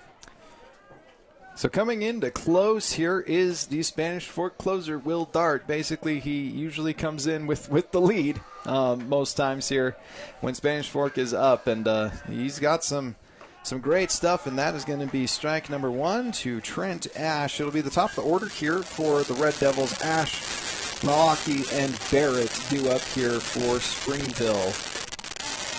Dart pumps it in once again for strike 2, just kissing that outside part of the plate.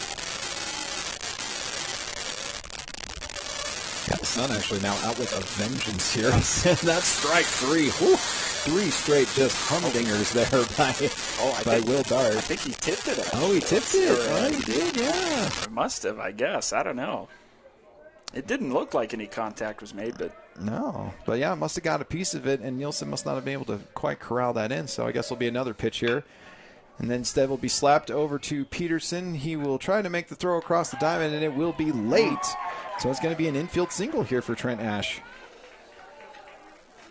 That's big. Big start there. Not a well-hit ball, but advantageous for Springville. Hit slow enough.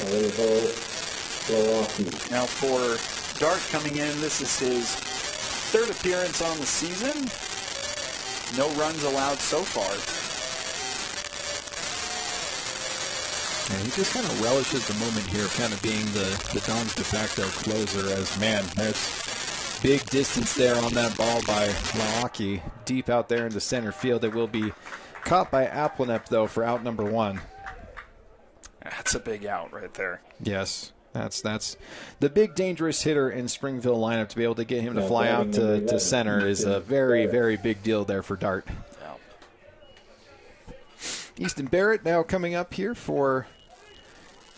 No, actually, that is Barrett. I thought for a second there that maybe they were pinch hitting for him, but nope, that is in fact Barrett. So 0 for 2 on the day. A strikeout, a ground out, did lay down a nice sacrifice bunt, and he'll take that one on the outside corner for strike 1. Your Dart here, now that you're past Hawaii, you really don't want to mess around here. Excuse me, that's Milwaukee. Now that you're past Milwaukee, best hitter in the lineup for Springville. No messing around. Go after these hitters. If they're going to get on, let them earn it. Absolutely. Has the overpowering stuff to just go ahead and attack these Red Devils hitters. The 1-1 count just barely misses. I like the thought there, but just a tick off. Count will move to 2-1.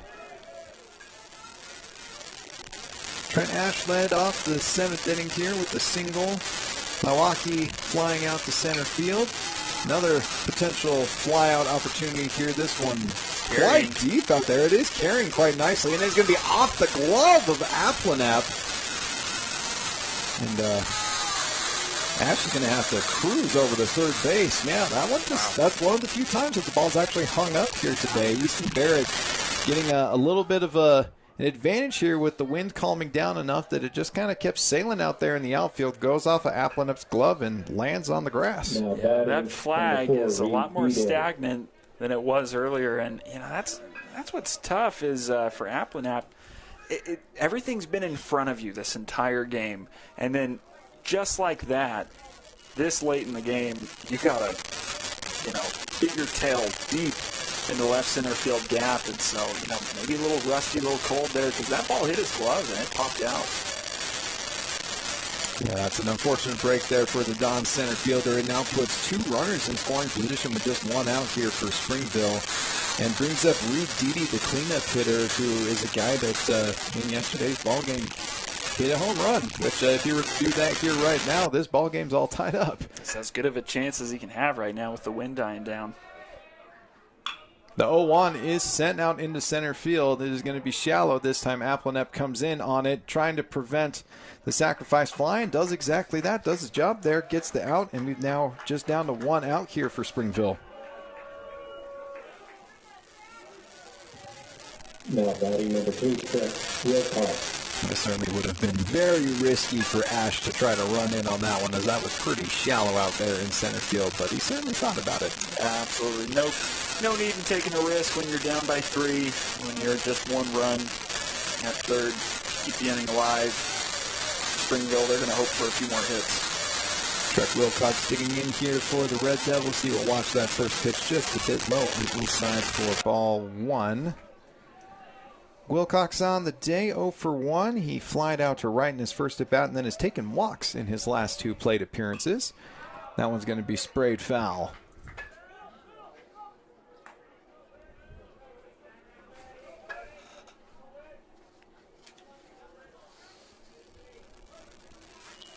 So a single by Trent Ash, and ball off the glove of Aplanep, hit by Barrett, leading to the 2 runners in scoring position here for Springville. Now a 2-1 count to Trent Wilcox. Will Dart hoping to wrap this thing up here for Spanish Fork in this inning and give themselves a 2-0 lead in this series against Springville, give themselves their first 2 victories in Region 9 play, and really this just feels like a really big game here for Spanish Fork. If they can get rolling in Region 9, kind of help with the struggles that they had in non-region play to start the season off, if they can kind of course correct here in Region 9, that'll be a very big deal for them. And they've got some teams on their schedule in Maple Mountain, and whenever they potentially make up those games against Salem Hills to kind of move themselves up pretty good in RPI. Yeah, big chance here for Dart to put the exclamation point on this game. Now 2-2 count here on Trek Wilcox. And the pitch is a beauty for strike 3, and that's going to be your ball game, folks. Will Dart comes in and does his job as the closer, shuts the door on Springville. No runs across here in this 7th inning. The Dons will take this one on a score of 6-3. We'll get you a recap of this one when we come back on Spanish Fork 17. If you're looking for a workout, you know MVP Sports is the place to start, and that includes pickleball. MVP Sports has all you need to get active in this growing sport. Paddles, shoes, clothing, and the pickleballs. MVP Sports in Spanish Fork. The best time to check your furnace is before it fails, and you can rely on Triple T to do the job right.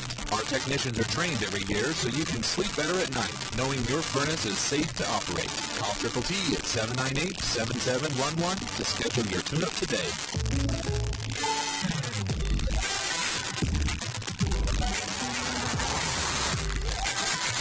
For your surprisingly great rates, contact your local State Farm agent today. Contact State Farm agent Lance Wilson today. Hi, welcome to Two Jacks Pizza. For the best pizza you'll ever taste and our world-famous cheese sticks, come to Two Jacks Pizza on Main Street in Spanish Fork. or call us for a quick delivery. Are you hungry yet?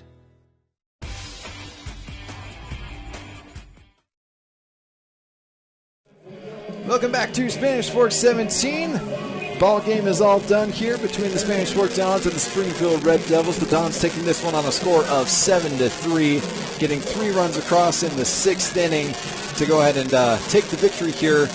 Win number 2 in this series against Springville, taking yesterday's game 11-9, and then hoping to get the sweep here potentially on Friday, which would be just a huge boon for the Dons, who came into this one struggling, really kind of struggled in non-region play, and now looking strong here with their first 2 wins in Region 9, and so really just a solid ball game all around here for Spanish Fork. Kind of a weird one, as we've been highlighting. I mean, the wind was blowing around. It just kind of felt like there wasn't a lot of hard contact in this ball game, but sometimes you got to win the weird ones. Yeah, absolutely. I mean, for today, for Spanish Fork winning this one, there was a lot of different players that made an impact on this game, but for our MVP Sports MVP of the game, we're going to go with Ian Applenap, who played center field for Spanish Fork, had a few putouts out there manning the outfield, but then most importantly, had a couple of base knocks.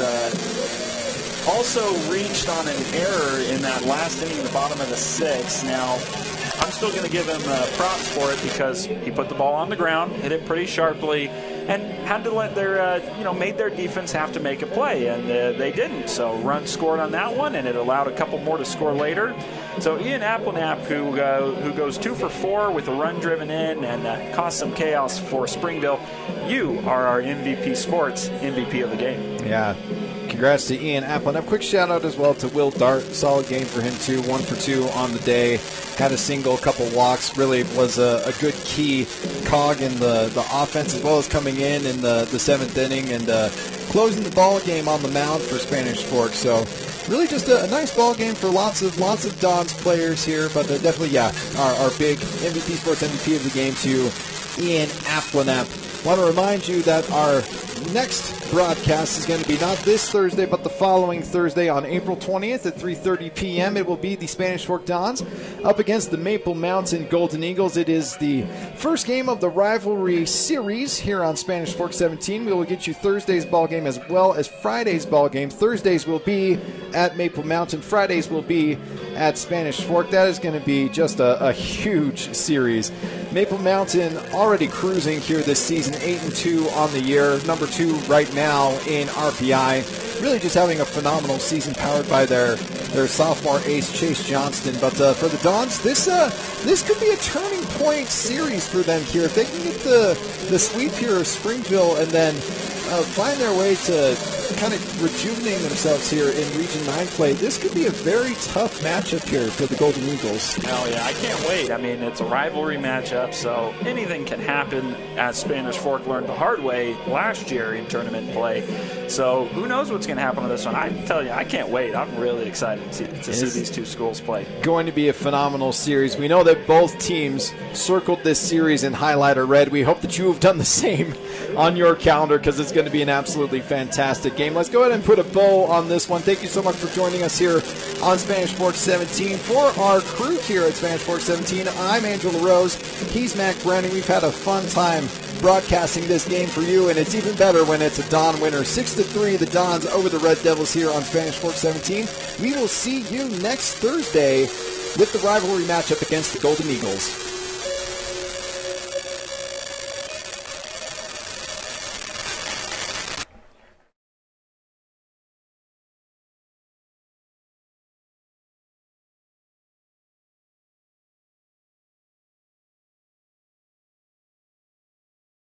Important to us to get this done before the high school opens up and those traffic patterns start to change with the high school. There's another project on the east side of town at the end of, almost to the end of Canyon Road, where we are creating a new route to Highway 6. And we've worked on this first little phase of it, and we have, I understand, a signal coming.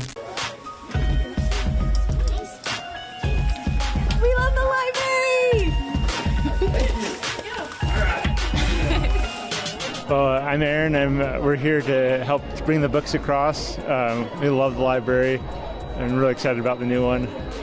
So we've taken with the younger two at least, we did the 1,000 books before kindergarten.